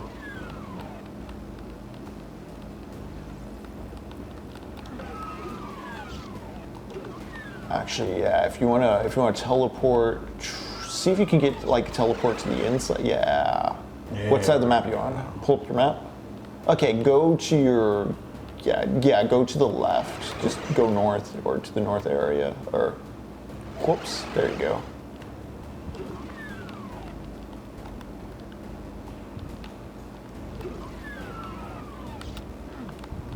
Okay, there's a room over here. Oh shit, okay, let's not go in there. Yeah, go the other way. Go north. Just basically come over to where I am. We can do this room together. Don't go through that door though. Go through the, oh. Dang, you can't go through that one, okay.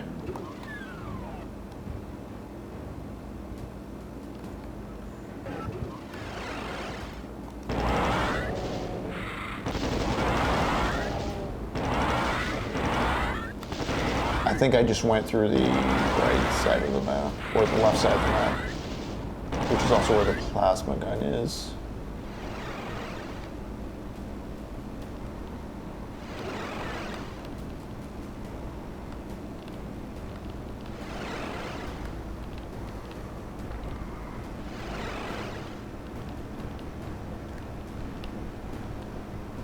Oh, hey, there's the blue key.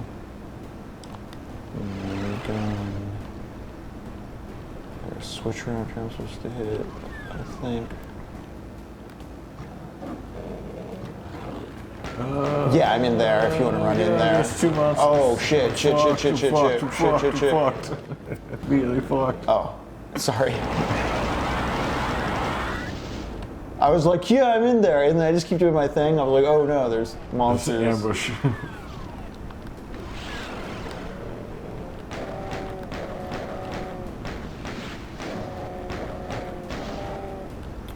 More monsters.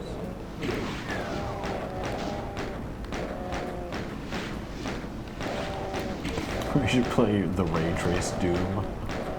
Yes. That's what Doom needs. Okay, we got the blue key card finally.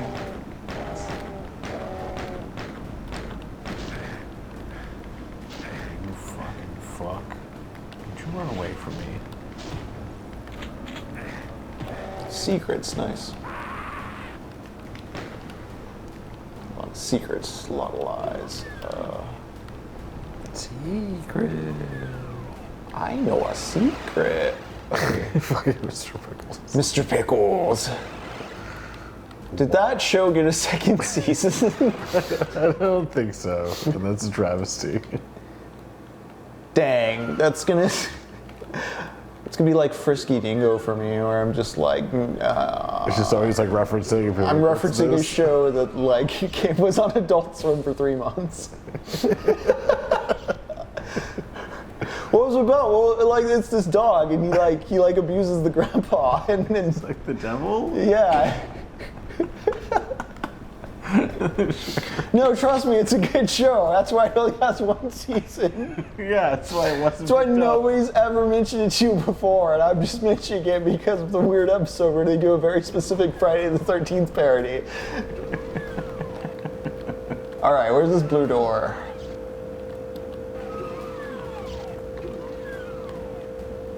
Oh Lord.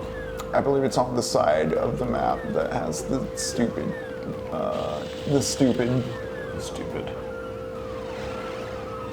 Wiki tells me it has 4. Oh, awesome! There's more Mr. Pickles. Cool. There's some kids out there who are just getting real brain rotted on that. That's awesome. Yeah, that's very important. Oh, Mr. Pickles. Well, Sheriff, There's plenty of other fish in the sea. Huh, I never thought about it like that. Immediately happier. Oh, there's just... That's legitimately probably the best like episode dudes who didn't yeah. Like that's an episode for dudes who need dating advice more so than like any other shit. Yeah. Like, it's okay, keep trying. Oh, I never thought of it. Literally, like, look, dude, just keep going. Like, damn, the... one episode? Is it a movie? Just one episode? Intriguing. King of Mystery, have you seen the show? Or are you just learning about it through us? All right, we're at Mount Erebus. I believe there's 3 levels left, but you know what? Right now, I think we're gonna take a break. Seems like a great time. Seems like a pretty good time to take a break. We're gonna stretch, we're gonna stand up. I'm getting a little stiff. Talk about my spine, talk about my legs. Yep, try not to shrimp. Try not to shrimp on up, but you know, rehydrate, smoke them if you got them. It is 9:08. Let's do 12 minutes of stretching. We'll be back at 9:20, ladies and gentlemen. Also, send us some funny memes. Yeah, has anything new happened with the girls fighting online? Keep us posted. There's some real cool, some real funny stuff happening. I hope we're not missing anything crucial in this time of doom. But yeah, we'll be right back. Y'all take care and see you at 9:20. Yeah, no, we're not live yet. It's cool. Yeah. Yo, does my dick look okay? Like, I don't know. This spot here. You see what I'm talking about? Oh, yeah. No. See, I got one of those right here. Hold on. Let me... You see? Yeah. Oh, okay, cool. Same thing. Yeah, okay. At Phew. least mostly the same. Okay, glad to be normal. Oh, my God. Oof. Oh, hey, okay. I think we would have had to go to a doctor. Ugh. Saving money. Oh, hell yeah. Hello, and welcome back to Techno Poverty. I'm Henry. And I'm Jacob under a Snuggie. Under a Snuggie. You're getting very warm, considering we're in hell. Yeah. We're Getting almost, cozy in hell. we're almost at the end of Doom 1, I think, somewhere. Does hell have an end, or is it infinite, you know? Hell eternal. Questions we will figure out as we continue our play through Doom 1993. Although, in all honesty, it does include Inferno. This is the ultimate Doom from 1995, actually. Let me look something up for a moment. Jacob, do you know when Doom 2 came out by chance? I want to say it was 94, 95. 94. Okay. Yeah. So Doom comes out, Doom 2 comes out, and then the ultimate Doom comes out, which is Doom with a 4th episode, maybe the first DLC, the first expansion. Something we haven't really touched upon yet is that, you know, Doom was shareware. The first episode was free. That's why it's so ubiquitous. Everybody knows it because Doom was free. The first episode of Doom was free. Interesting. That's also why it's a huge part of people's perception of what Doom is, even assuming they're in hell in that episode and such. Like, you know, that episode, those free levels, that was the first hit. That's everybody's perception of what Doom is. And also, I mean, that's the start of, hey, my Patreon, hey, my podcast, like, hey, here's an episode for free if you want more, it's behind a paywall. Yeah, check this thing out. Man, that's wild. Right? And it literally can be played on most every electronic. If it's got a screen and input, it can usually run too. Yep. Was it a birth control or a pregnancy test? Yeah. Smart fridge. It's great. Doom is eternal. Much like, strangely or curiously enough, the concept of hell seems to, even if you're not, you know, super religious, it appeals and persists. There's kind of a general idea of like you should go to the bad place or you should be from the place outside of society or outside the public protection or purview. You know what I mean? Go to hell as a general insult. Mm-hmm. It's interesting. It's not necessarily an object you need to have full faith and logic of like a religious dogma behind to still, in a visceral way, wish upon someone. There's that gut instinct or feeling or idea of like the place where the damned are. Like, get the fuck out of the good company and get somewhere else.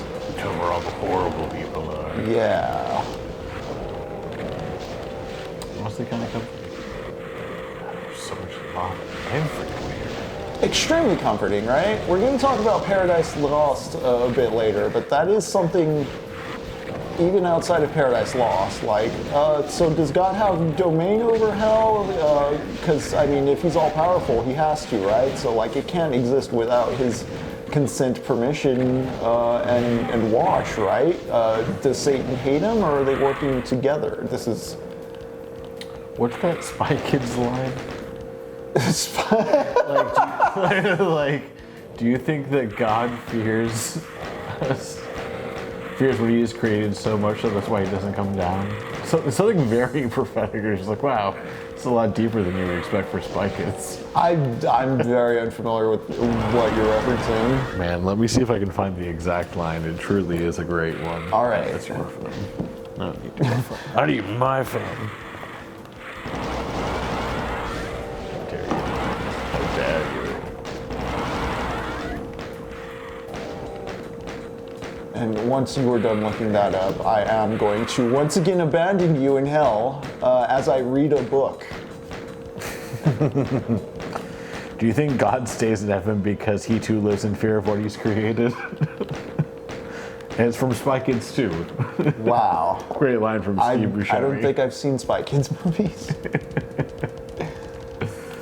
I love my big boy auteur, Robert Rodriguez, but I've never seen Spy Kids. I had some cousins around that age whenever those were out. And certainly interesting, but that line has always stuck out to me. Like, dang, Spy Kids, why you gotta be so deep? And also Steve Buscemi saying it is just like really funny. It's a perfect person.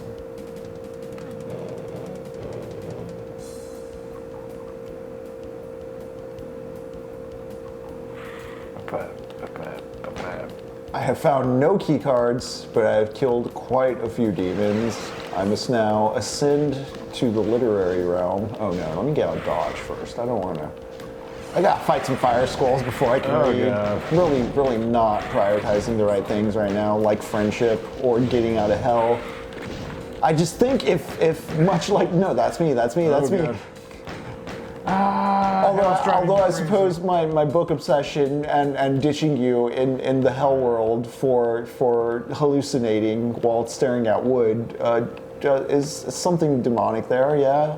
Yeah. We're on the river Styx, and I keep looking at the alluring ladies in the water, trying to pull me in. I don't think this is actually part of any myth, but you know, the sirens are calling, and I keep stopping to smell the roses and say, hello, sirens. Hey, lady. Hey, ladies. Why, yes, I am a fallible mortal. Why do you ask? I too give in to temptation and avarice. That's cool. Seems really great. You like sex and money? Whoa. Wow. Oh, this hasn't been. Oh, there's a whole lot of dudes over here. I said I was gonna read, but I got some uppers. You gotta kill some hell first. Yeah. The release of demon spew is too much to resist. This is like a family-friendly game, you know. Everyone can get behind murdering demons for the Lord. I can ask for the Lord. There's a secret switch or an exit wall, I think. Yeah, there we go. Damn it. All right. That is my cue. Jacob, take it away. Although a good chunk of the level's been licked over. We're gonna read one more Borges story. They're so short and compact and to the point. I love this man. I'm remembering why I fell in love with him in high school as a writer. Funes the Memorious. I think the first story I read by him was The Immortal. We might get to that one with episode 4 of Doom. I'm not going to read 3 stories tonight. 1 per half. Don't get greedy. I remember him. I have no right to utter this sacred verb. Only one man on earth had the right, and he is dead, with a dark passion flower in his hand, seeing it as no one has ever seen it, though he might look at it from the twilight of dawn till that of evening, a whole lifetime. I remember him, with his face taciturn and Indian-like and singularly remote behind the cigarette. I remember, I think, his angular, leather braiding hands. I remember near those hands the matte gourd bearing of the Uruguayan coat of arms. I remember a yellow screen with a vague lake landscape in the window of his house. I clearly remember his voice, the slow, resentful nasal voice of the old-time dweller of the outskirts, without the Italian sibilance we have today. I never saw him more than 3 times. The last was in 1887. I find it very satisfactory that all those who knew him should write about him. My testimony will perhaps be the shortest and no doubt the poorest, but not the most impartial in the volume you will edit. My deplorable status as an Argentine will prevent me from indulging in a dithyramb, an obligatory genre in Uruguay whenever the subject is a Uruguayan. Highbrow, city slicker, dude. Funes never spoke of these injurious words, but I am sufficiently certain I represented for him those misfortunes. Pedro Leandro Ipucci has written that Funes was a precursor of the Superman, a vernacular and rustic Zarathustra. I shall not debate the point, but one should not forget that he was also a young tough from Fray Bentos, with certain incurable limitations.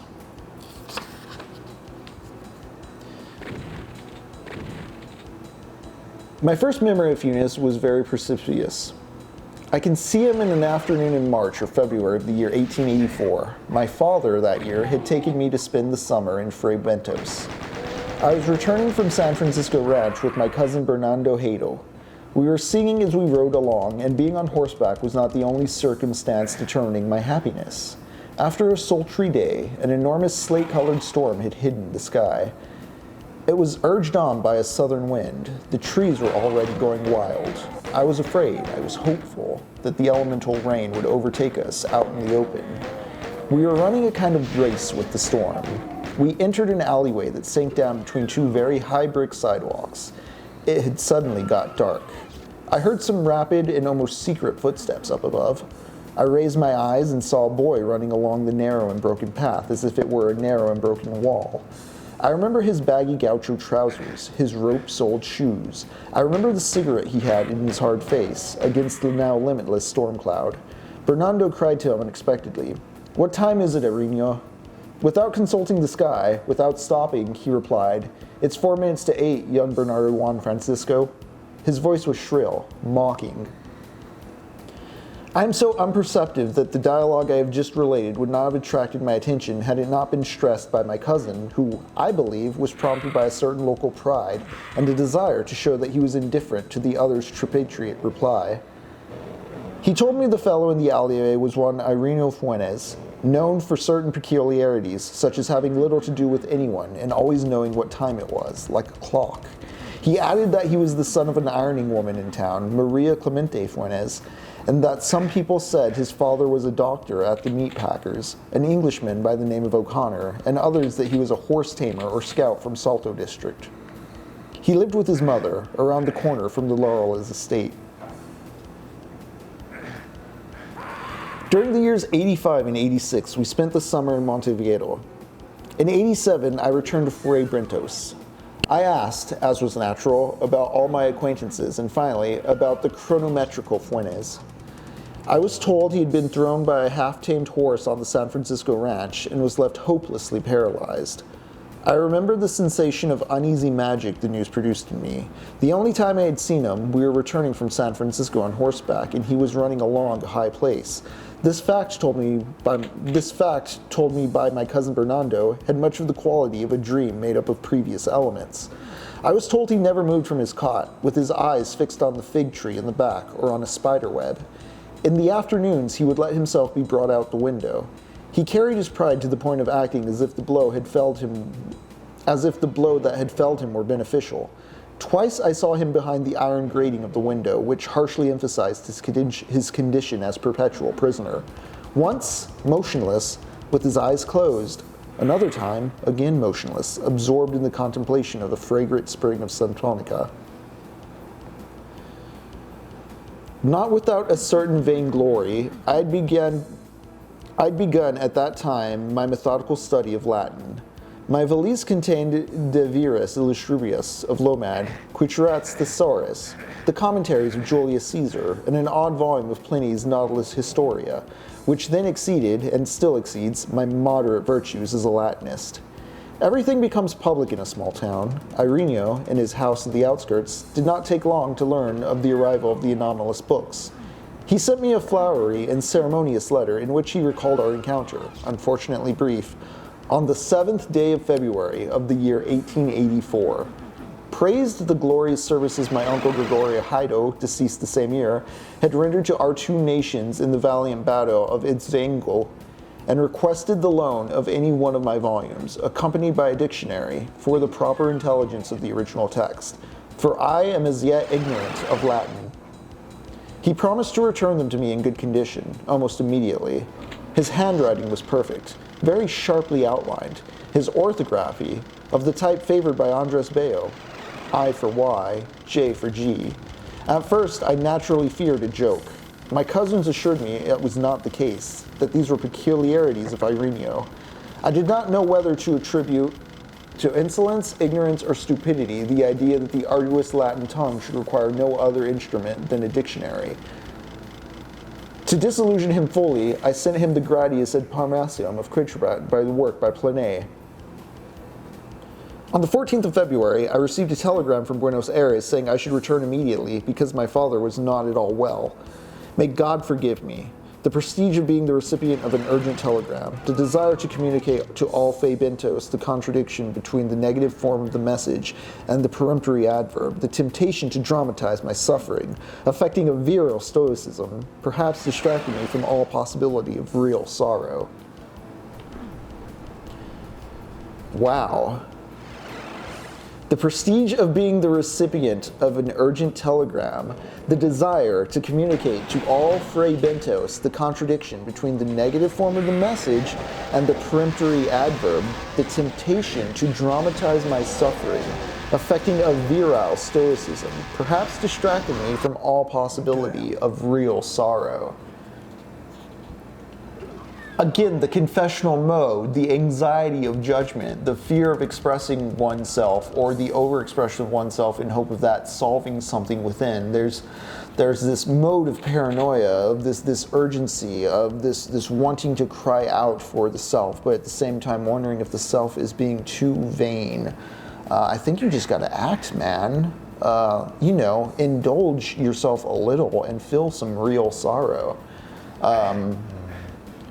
When I'm thinking of this confessional type and the kind of types of people I see in this confessional mode, I think it really is just a matter of understanding the current figures of authority and the systems by which we measure justice are in need of redefinition. I'm not saying that all is lost and that there's a complete collapse of the system at play. Stop believing or having faith in those things. But we need to reconsider and restructure them, and I don't know, there's an admission of failure I think we're still hesitant to accept because we think failure means the end instead of a point of new growth or re-examination. But if we're too scared to even admit that we're in some sense failing, we can't really move on, can we? When I packed my valise, I noticed the Gratis and the first volume of the Nautilus Historia were missing. The Saturn was sailing the next day, in the morning. That night, after supper, I headed towards Fuentes' house. I was astonished to find the evening no less oppressive than the day had been. At the respectable little house, Fuentes' mother opened the door for me.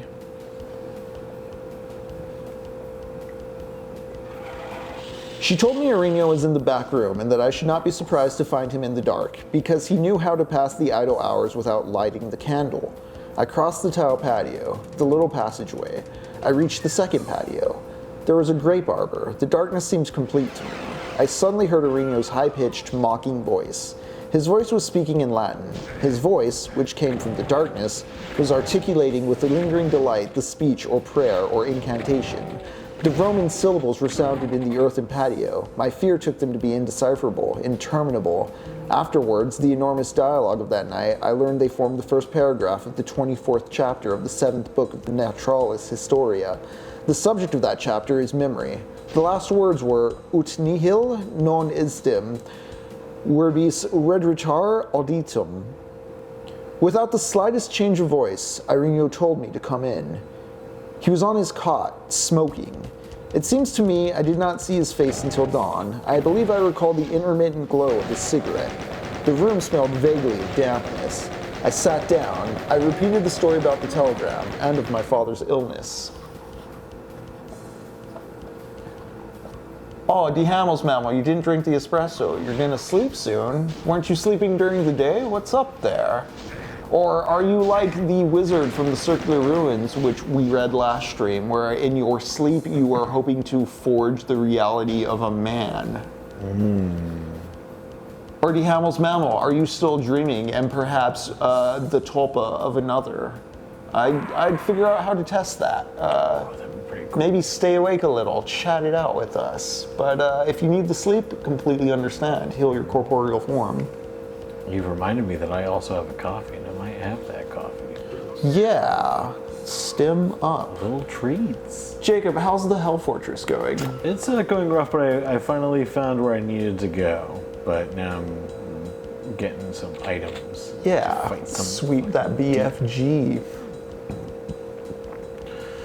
These demons. So it appears the protagonist of our story has met the Rememberer. This dude seems to be able to internalize data super fast. Also, he remembers dates and can tell time without a clock, which, in a time before the internet, quite the feat. Imagine in the 1800s, just knowing a dude you can ask and he reliably tells you the time. No watch, no wristwatch, Every while. no sundial. A super freak, super freaky. Ow. I now arrive at the most difficult point in my story. This story, it is well the reader know it by now, has no other plot than that dialogue which took place half a century ago. I shall not try to reproduce the words, which are now irrecoverable. I prefer to summarize with veracity the many things Aurelio told me. The indirect style is remote and weak. I know I am sacrificing the efficacy of my narrative. My readers should imagine for themselves the hesitant periods which overwhelmed me that night. Aurelio began by enumerating, in Latin and in Spanish, the cases of prodigious memory recorded in the Naturalis Historia. Cyrus, king of the Persians, who could call every soldier in his armies by name. Mithridates Euryptor, who administered the law in 22 languages of his empire. Simonides, the inventor of the science of mnemonics. Mitrodorus, who practiced the art of faithfully repeating what he had heard only once. In obvious good faith, Aurelio was amazed that such cases be considered amazing. He told me that before that rainy afternoon when the blue-gray horse threw him, he had been what all humans are, blind, deaf, addle-brained, absent-minded. I tried to remind him of his exact perception of time, his memory for proper names. He paid no attention to me. For 19 years, he had lived as one in a dream. He looked without seeing, listened without hearing, forgetting everything, almost everything. When he fell, he became unconscious. When he came to, the present was almost intolerable in its richness and sharpness, as were his most distant and trivial memories. Somewhat later, he learned that he was paralyzed. The fact scarcely interested him. He reasoned, he felt, that his immobility was a minimum price to pay. Now his perception and his memory were infallible. We, at one glance, can perceive 3 glasses on a table. Fuentes, all the leaves and tendrils and fruit that make up the grapevine. He knew by heart the forms of the southern clouds at dawn on the 30th of April, 1882, and could compare them in his memory with the mottled streaks on a book in Spanish binding he had only seen once with the outlines of foam raised by an oar on the Rio Negro the night before the Cobracho uprising. These memories were not simple ones. Each visual image was linked to muscular sensations, thermal sensations, etc. He could reconstruct all his dreams, all his half-dreams. 2 or 3 times he had reconstructed a whole day. He never hesitated, but each reconstruction had required a whole day. He told me, "I alone have more memories than all mankind has probably had since the world has been the world. And again, my dreams are like you people's waking hours. And again, towards dawn, my memory, sir, is like a garbage heap. A circle drawn on a blackboard, a right triangle, a lozenge. All these are forms we can fully and intuitively grasp. Irenyo could do the same with the stormy mane of a pony, with a herd of cattle on a hill, with the changing fire and its innumerable ashes, with the many faces of a dead man throughout a long wake. I don't know how many stars he could see in the sky." These things he told me. Neither then nor later have I ever placed them in doubt. In those days there were no cinemas or phonographs. Nevertheless, it is odd and even incredible that no one ever performed an experiment with twinies. The truth is that we live out our lives putting off all that can be put off. Perhaps we all know deep down that we are immortal and that sooner or later all men will do and know all things. Out of the darkness, Fuentes' voice continued. He told me that in 1886 he had invented an original system of numbering and that in very few days he had gone beyond the 24,000 mark. He had not written it down, since anything he thought of once would never be lost to him. His first stimulus was, I think, his discomfort at the fact that the famous 33 patriots of the Uruguayan history should require 2 signs and 2 words, in place of a single word and a single sign. He then applied this absurd principle to the other numbers. In place of 7013, he would say, for example, Maximo Perez. In place of 7014, the railroad. Other numbers were Luis Milian Raffineur, Olimar, Sulfur, the rains, the whale, the gas, the cauldron, Napoleon, Augustin de Villa. In place of 500, he would say 9. Each word had a particular sign, a kind of mark. The last in the series was very complicated. I tried to explain to him that this rhapsody of incoherent terms was precisely the opposite of a system of numbers. I told him that saying 365 meant saying 3 hundreds, 6 tens, 5 ones, an analysis of which is not found in the numbers, the Negro Tomeo, or the side of meat. Fuentes did not understand me, or refused to understand me. Locke, in the 17th century, postulated and rejected an impossible language in which each individual thing, each stone, each bird, and each branch would have its own name. Fuentes once projected an analogous language, but discarded it because it seemed too general to him, too ambiguous. In fact, Fuentes remembered not only every leaf of every tree of every wood, but also every one of the times he had perceived or imagined it. He decided to reduce each of his past days to some 70,000 memories, which would then be defined by means of ciphers. He was dissuaded from this by 2 considerations: his awareness that the task was interminable, his awareness that it was useless. He thought that by the hour of his death he would not even have finished classifying all the memories of his childhood. 2 projects I have indicated, an infinite vocabulary for the natural series of numbers, a useless mental catalog of all the images of his memory, are senseless, but they evidence a certain stammering grandeur. They permit us to glimpse or infer the nature of Fuentes' fastidious world. He was, let us not forget, almost incapable of ideas in general. Platonic sort. Not only was it difficult for him to comprehend that the generic symbol dog embraces so many unlike individuals of diverse size and form, it bothered him that the dog at 314, seen from the side, should have the same name as the dog at 315, seen from the front. His own face in the mirror, his own hands, surprised him every time he saw them. Swift relates that the Emperor of Lilliput could discern the movement of a minute hand. Fuentes could continuously discern the tranquil advances of corruption, of decay, of fatigue. He could note the progress of death, of dampness. He was the solitary and lucid spectator of a multiform, instantaneous, and almost intolerably precise world. Babylon, London, New York have overwhelmed with their fairy splendor the imaginations of men. No one in their populous towers or their urgent avenues has felt the heat and pressure of a reality as indefatigable as that which day and night converged upon the helpless Aurelio in his poor South American settlement. Just overstimulated. It was very difficult for him to sleep. To sleep is to turn one's mind from the world. Fuentes, lying on his back in the cot in the shadows, could visualize every crevice and every molding in the sharply defined houses surrounding him. I repeat that the least important of his memories was more vivid and more minutely detailed than our perception of physical pleasure or physical torment. Towards the east, along a stretch not yet divided into blocks, there were new houses, unknown to Fuentes. He imagined them to be black, compact, made of homogeneous darkness. In that direction he would turn his face in order to sleep. He would also imagine himself at the bottom of a river, rocked and annihilated by the current. With no effort, he had learned English, French, Portuguese, and Latin. I suspect, however, that he was not very capable of thought. To think is to forget differences, generalize, make abstractions. In the teeming world of Fuentes, there were only details, almost immediate in their presence. The wary light of dawn entered the earthen patio. Then I saw the face belonging to the voice that had spoken all night long. Ireneo was 19 years old.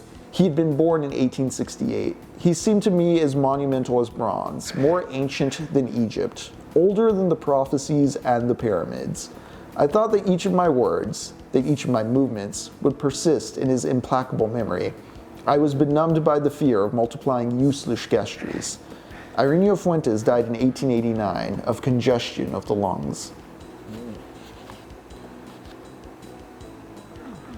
The man who remembered everything and thought nothing. The perception of days is like just constant 70,000 moments. Brings to mind that one productivity bro from the internet who's like, I divide my days into 3 days. I got like 8 days. Yeah, I got 8 days out of my one day because, 12 a.m. to 8 a.m., that's one day. 8 a.m. to 12 p.m., that's my second day. Boom, got 2 days out of my morning. Like, the mental gymnastics of that. I do like the idea conceptually of to memorize or to remember is to generalize. Because to store something in your memory is to strip it of the more minute details and just have the general thought there. But also, like, memory doesn't work like a hard drive the way the brain does it? Right? Ooh. You can't just shave off bits and bytes, and sometimes we can't choose what we're remembering, so interesting look at the character who can see all. All right, Jacob, what's going on in this map? I just picked up a BFG. Oh, there's a whole monument of weapons over here too. Cool. Yeah, I'm trying to kill this son of a bitch who keeps checking me out. Alright. There we go. All right. Have you found the blue door? Fuck. I don't believe so.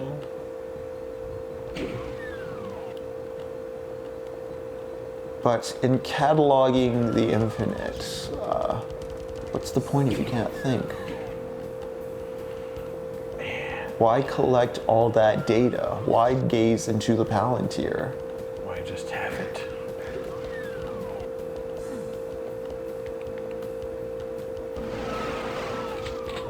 Okay, this level, yeah, I got a little perma plasma rifle pickup. Nice.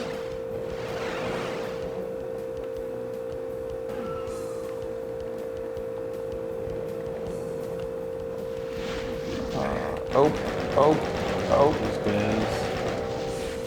I believe if I grab this boy, there's something around here. Oh no, it's down here, isn't it? Well no, that just sent me back to the top.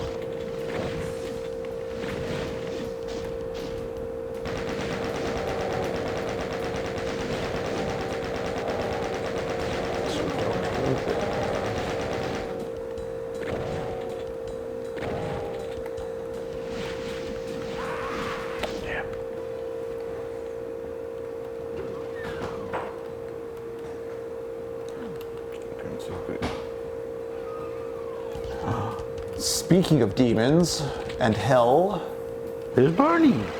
Come on up. there's our girl. Come on, cozy girl. Get right up there. Okay, let's stop. Oh yeah, I think it's one of these things over here. Like inside this building, there's a secret or a door. Yeah. Okay, that's where you're killing that dude. So you already covered this ground as well.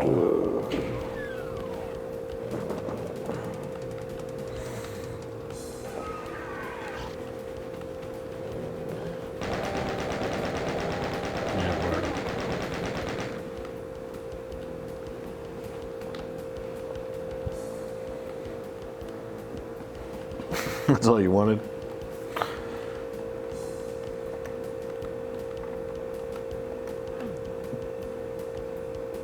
Barney got all her pets and then rode away. Yeah, she knows what she's here for. Yeah. Is this a thing? No. Still hurting. Still hurting. Ow, ow, ow.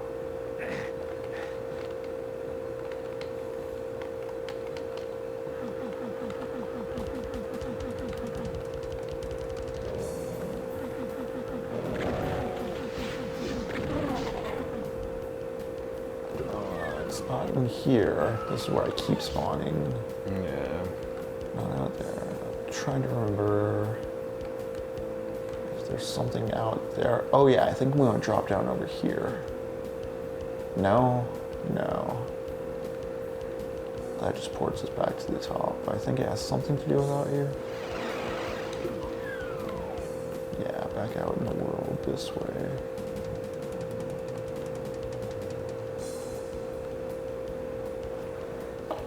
It may also be inside the fortress from the start, now that I think about it.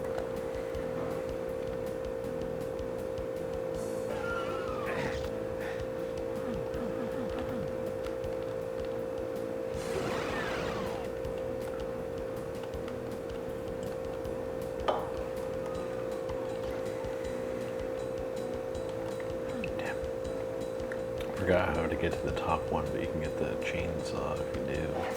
Oh yeah, the chainsaw would be a nice grab. This level's actually littered with weapons Yeah. that you can grab on respawn, which is a fair consideration for pistol starting. Yeah.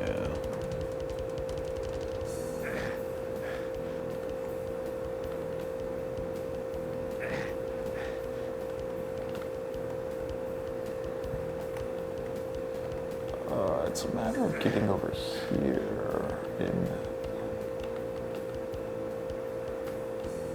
this machine. Well,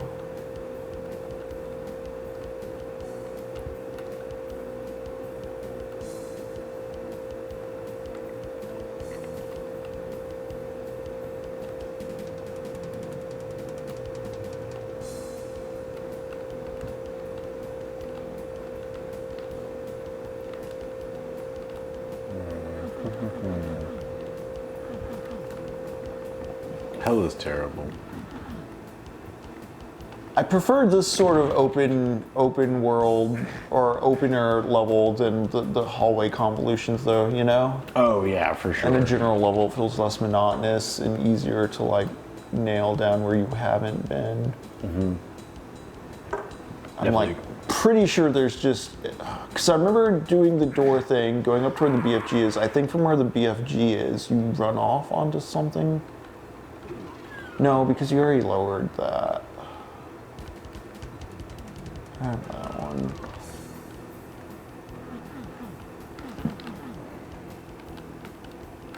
I do know I know the next level though, because I actually really like the next level. It might be the best of like the later levels. Okay, so this is the start. This is where you enter. This is where you get the BFG. There's you. You already hit this switch with lowering that stuff out there.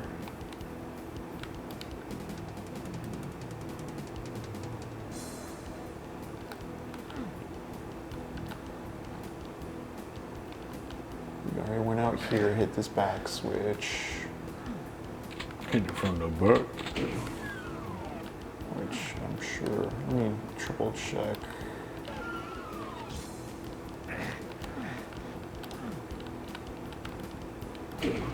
Oh, no, that's the door. That's the door. I'm getting too excited over nothing. Okay, I'm pretty sure you came in here and hit this switch, which does something. Yeah, I remember doing this level not too long ago because I wanted to check out the level after it, and I was like, well, it can't be that bad. And then I remember getting pretty lost, like, on it.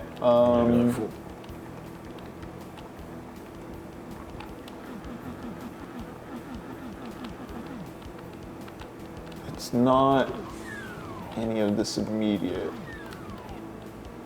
secret structure stuff.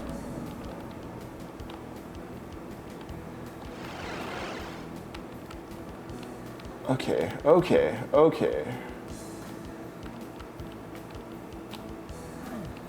Damn, okay, nope, not that.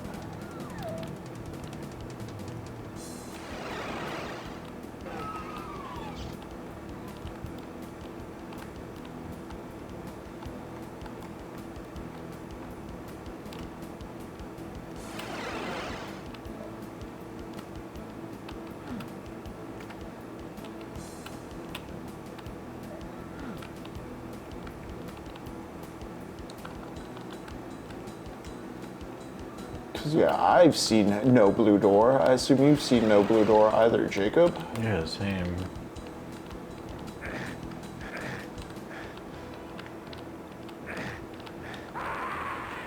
You get into this guy somehow from what I remember.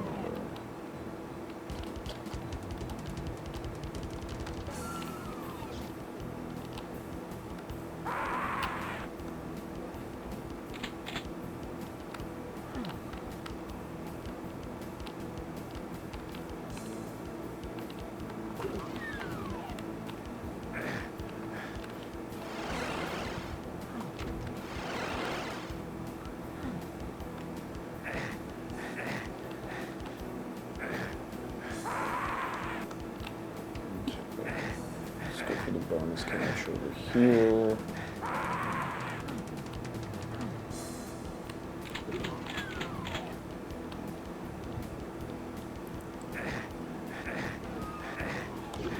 Oh, found it. Wow. All right. I don't remember that being the solution to that. Did we find a secret thing by chance? No, because like Limbo's the next level, yeah. Yeah, this level feels like a proper hell cave. Choice. Oh, good call. Oh shit, sorry. Thank you. Now I have some chain bullets. Yeah, like this level is like a hell cave. Oh shit, what's killing you? I was like, I'm not seeing anything. But yeah, this level feels like a big subterranean hell chasm in a way I like. And Doom 2 is very much a lot of this style of level in a way I wish this game was more of. This already kind of feels like Big Trouble in Little China. Does it? Yeah. Yeah, I can see that with the especially because of the circular geometry stuff. Like this feels like an organized, like, oh okay, I'm getting to the bottom of the cathedral. Yeah. Taking the Pork Chop Express. It's all in the reflexes. Checks in the mail.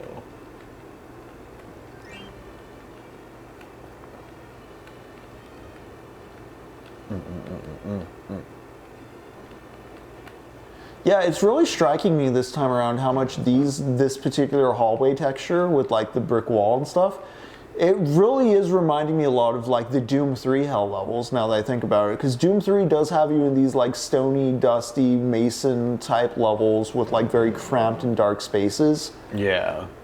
King of Mystery, I don't know when the last time you played Doom 3 is, but like, do you get what I'm getting at with that? Like, I think we've played Doom 3, I know that, but like, do you remember in the hell levels the parts that were very much like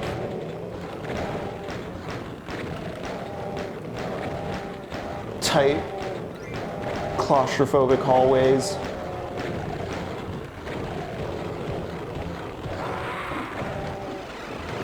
Goddamn stupid demons.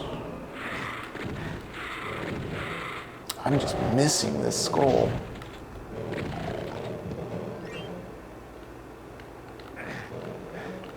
Oh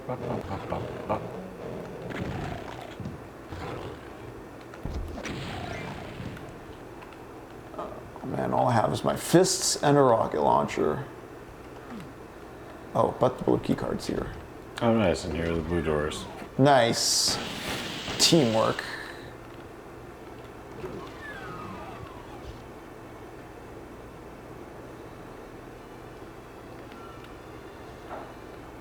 I vaguely remember the open house guys part. I know there's stuff in contrast to the corridors, but just this particular palette and type of level that's been in episode 3 a few times, I'm like, okay, like I know Doom 3 is doing callbacks, like there's the dual Hell Knights and that kind of stuff. And of course, like the Spider Mastermind, the Cyber Demon, etc. Wait, the Spider Demon, no, Doom 3 doesn't have the Spider Mastermind, does it? It has the Spider Lady, but I remember the Cyber Demon at the end. But yeah, I know Doom 3 is doing its own thing, but also doing callbacks. I just didn't realize it was doing that particular callback until recently, as in when playing this session. You went through the blue door, you still alive? Oh, there's 2 blue doors. Still barely alive, yeah. Oh, man.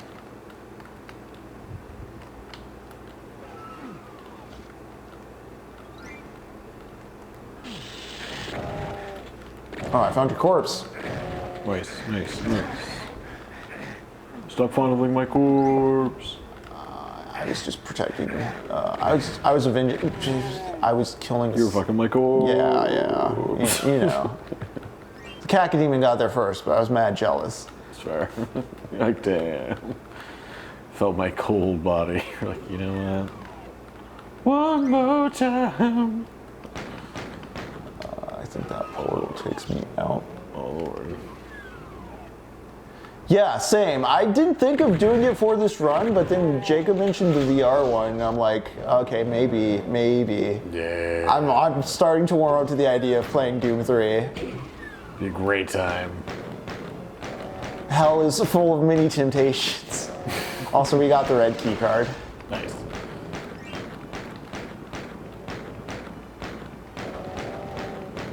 I mean, you know what they say about good intentions and the road to hell and all that. Hi, Barney. Yeah. Good little pupper.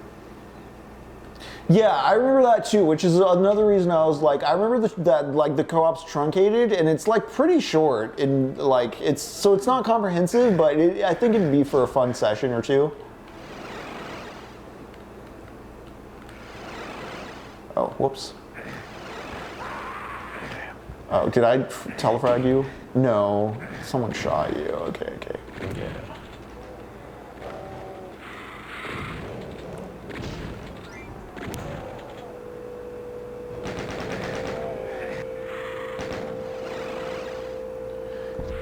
Yeah, like none of the train segment stuff's in, and I think like some of the bosses are missing from what I remember. Okay, we got all the cards now. Oh, we do? Okay, well, I'm going right back to the yellow spot then.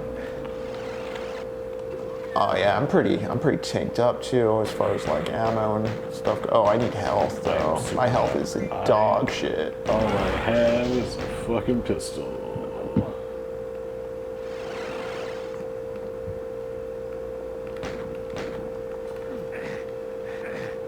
Ow, my balls.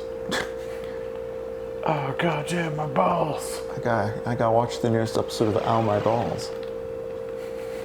Guys, welcome to Ouch My Balls. There's another blue door. Is this a secret? This is something. Oh. What did that reveal? Oh. Yeah, one thing I do like with playing games like this in VR is that like I will remember things better spatially than I do if I'm looking on a 2D screen. Interesting, but I can see it. I can see that. Just like things just make sense. I'm like, oh, that's right. I've been in this room. I know where it's at.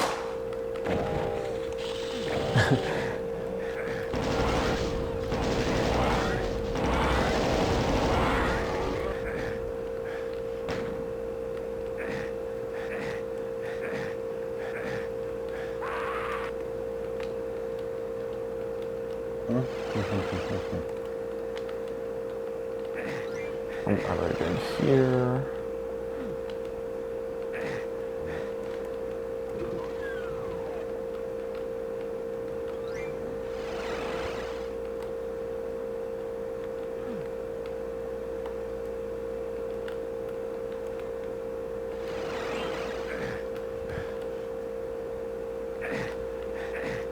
Oh no.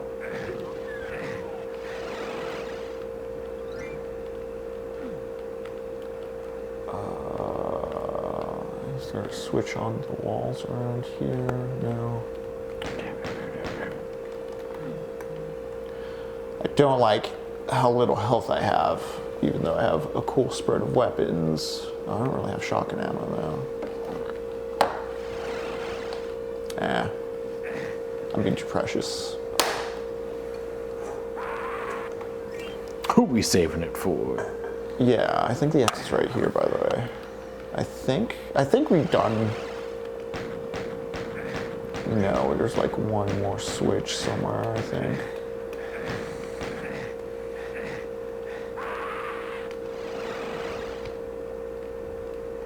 Yeah, there it is. Okay. Okay. Oh, I think I know where it is. I think it's kind of a back to the start sort of thing, where we go back over where the blue key was. Yeah, I think it's behind here. Yeah. Oh no, we're still switch sort though. Oh, thank God. Okay. Yeah.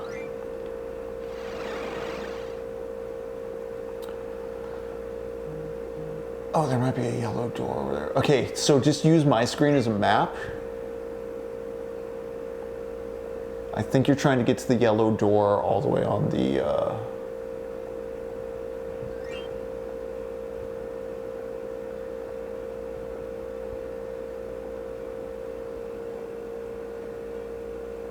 Oh, no, yeah. And then avoid that portal. Something like that. Or is that the end of it for you? Is that like a dead end? Damn, okay.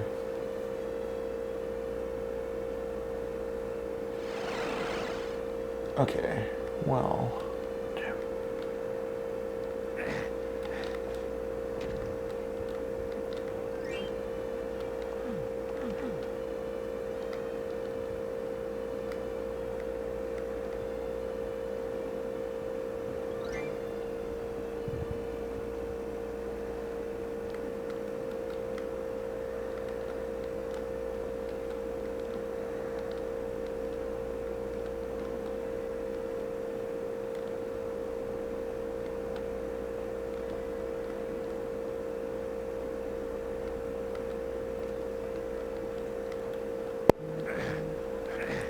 Armor.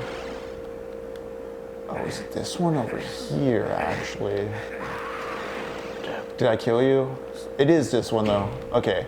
Okay. I think the exit's open if you want to go. I think it's that center pillar right there in the big chamber room. Yeah, if you go through there, I think it'll port you. Go through there. Hit that switch.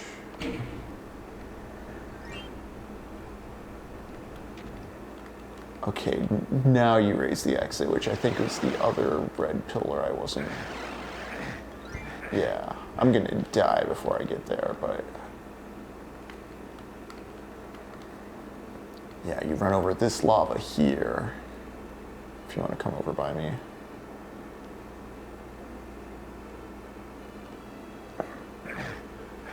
Yeah, right back there. And I think it's just a straight shot to the exit for you. Yeah, tight. Yes. Nice. All right. You know what? You jam out for a moment. I need to use the restroom. I did not properly utilize my break time. I apologize, chat. Please don't hurt me. Big wigs aren't gonna be happy about it, but you gotta do what you gotta do. I'll be right back. Chad, what's happening? Having fun? Having fun with Doom? So how many people we got hanging out today? I think got 8 people. Not bad. Could be such a fun, flippin' time. This is also, I don't know. It's been fun playing this and seeing how much Doom has influenced other things. And my God, these level designs makes me want to play around and create my own levels to play around on. Way too much fun. Way too much fun. I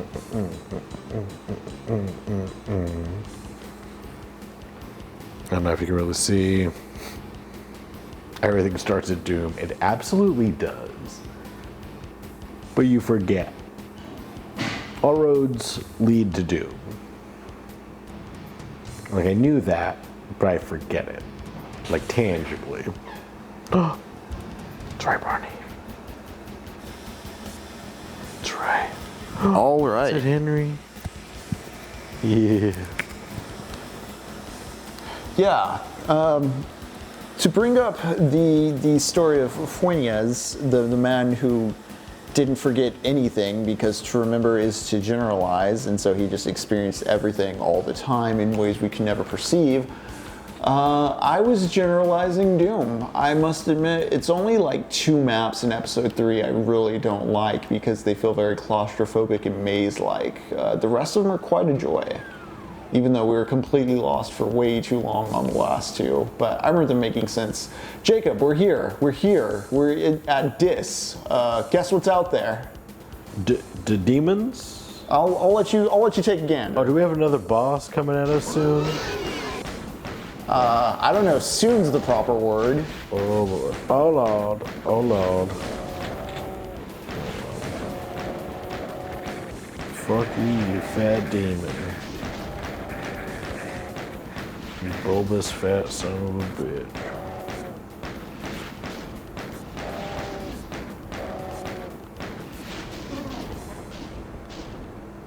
Thank you, demon.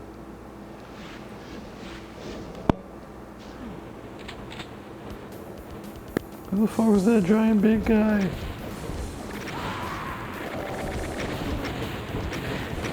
Yeah, that's the Spider Mastermind. We got to kill the Spider Mastermind. You know, the Spider Mastermind. You've read the Bible, right? With the Spider Mastermind. Jesus fights him. This is that executive producer in the 90s that kept on wanting Kevin Smith to put a spider. Yeah. The same guy. It's the same guy. Intergalactic spiders were a big threat in the 90s. They need to be everywhere. They're in hell, they're in our movies. I mean, I suppose I get it.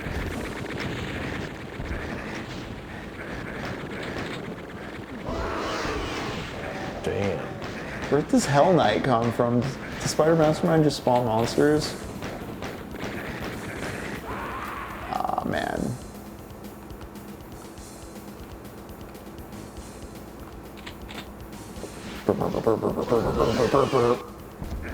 Alright, let's rocket this dude.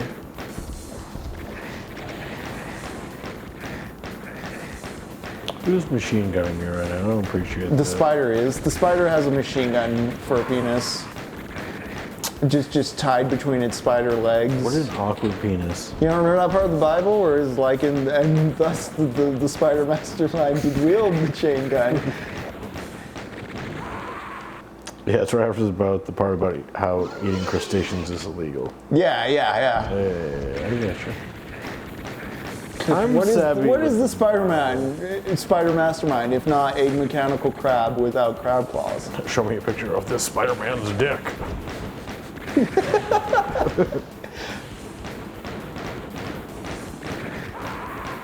But yeah, to generalize, to remember is to generalize. To think about Doom as just an old piece of nostalgia is to generalize it as like, yeah, the game where you go to hell, you fight demons, and all's cool. Yes, nice. You forget the articulation of the journey to hell, and you know the cool evolution of the levels as they get more and more insane. Jacob, we just beat Doom.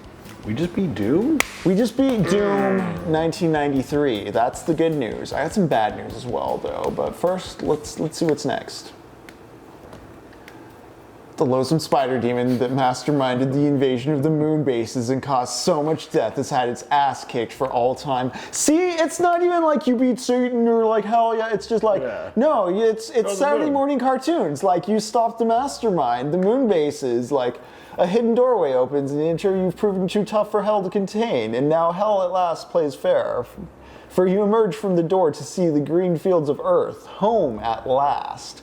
You wonder what's been happening to Earth while you were battling evil unleashed. It's good that no hell could have come through that door with you.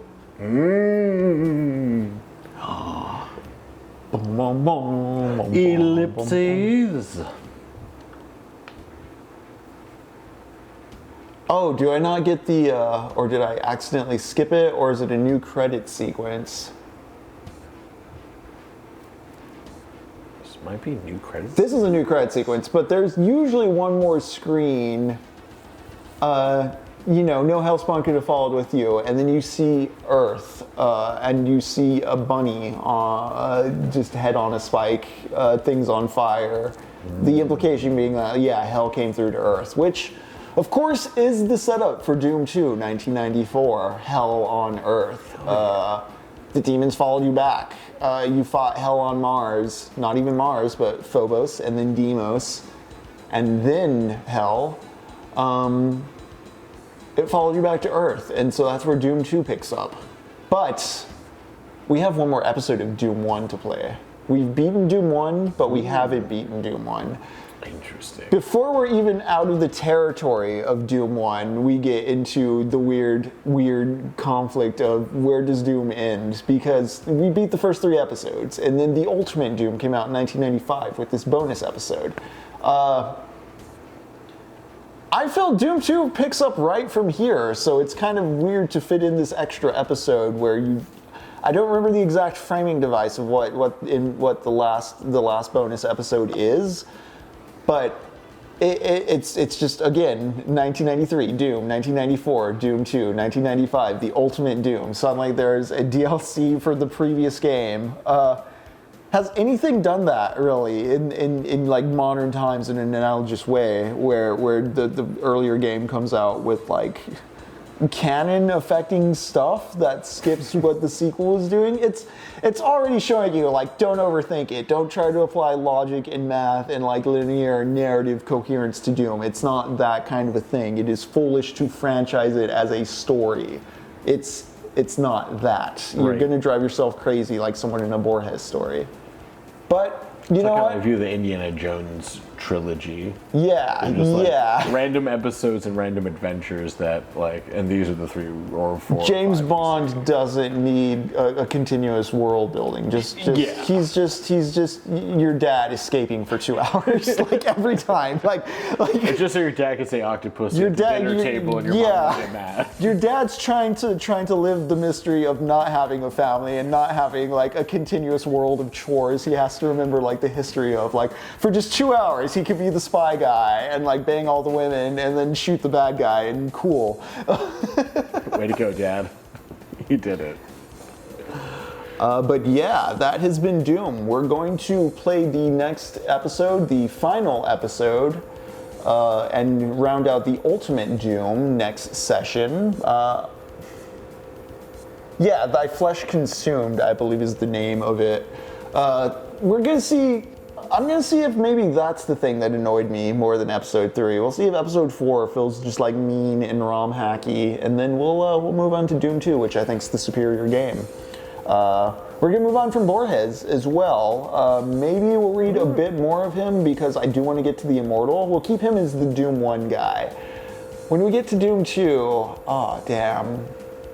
Yeah, we'll dive into Paradise Lost. I was wondering if we should save that for when we're done with the wads, but when the mood fits, the mood fits. And I think Doom 2 Hell on Earth has a lot to say in dialogue with Paradise Lost. Another story where our protagonist goes from hell to the physical realm of Earth and interfaces with man. So that'll be fun. But this has been Techno Poverty. We've just run through the first 3 episodes of Doom. We've been talking about Jorge Luis Borges. This weekend, we are not screening a movie. We typically screen movies on the Discord. This weekend, though, is Fight Opera on Saturday the 7th at Austin Beer Works. Definitely check this out. If you're not in Austin and you can't come to the event, we're going to be streaming it on twitch.tv/Fight Opera. You can check that out Saturday night live if you're not here in Austin. I'm going to be running camera. Lux is going to be running the master control board on the switcher, and he's also, he helps with the development and direction of the show. If you're not familiar, Lux is our friend from Shin Megami Tuesdays. But yeah, we're going to do that this weekend. Next weekend, however, on the subject of hell and demons and all that, we're going to be watching Barton FInk. We'll tell you more about Barton. Yeah. I'm not going to say too much more because, end of the night, y'all take care. We're going to get some rest as well. But thank you for joining us for Techno Poverty. I'm Henry. And I'm Jacob. And see y'all around. Hi, y'all.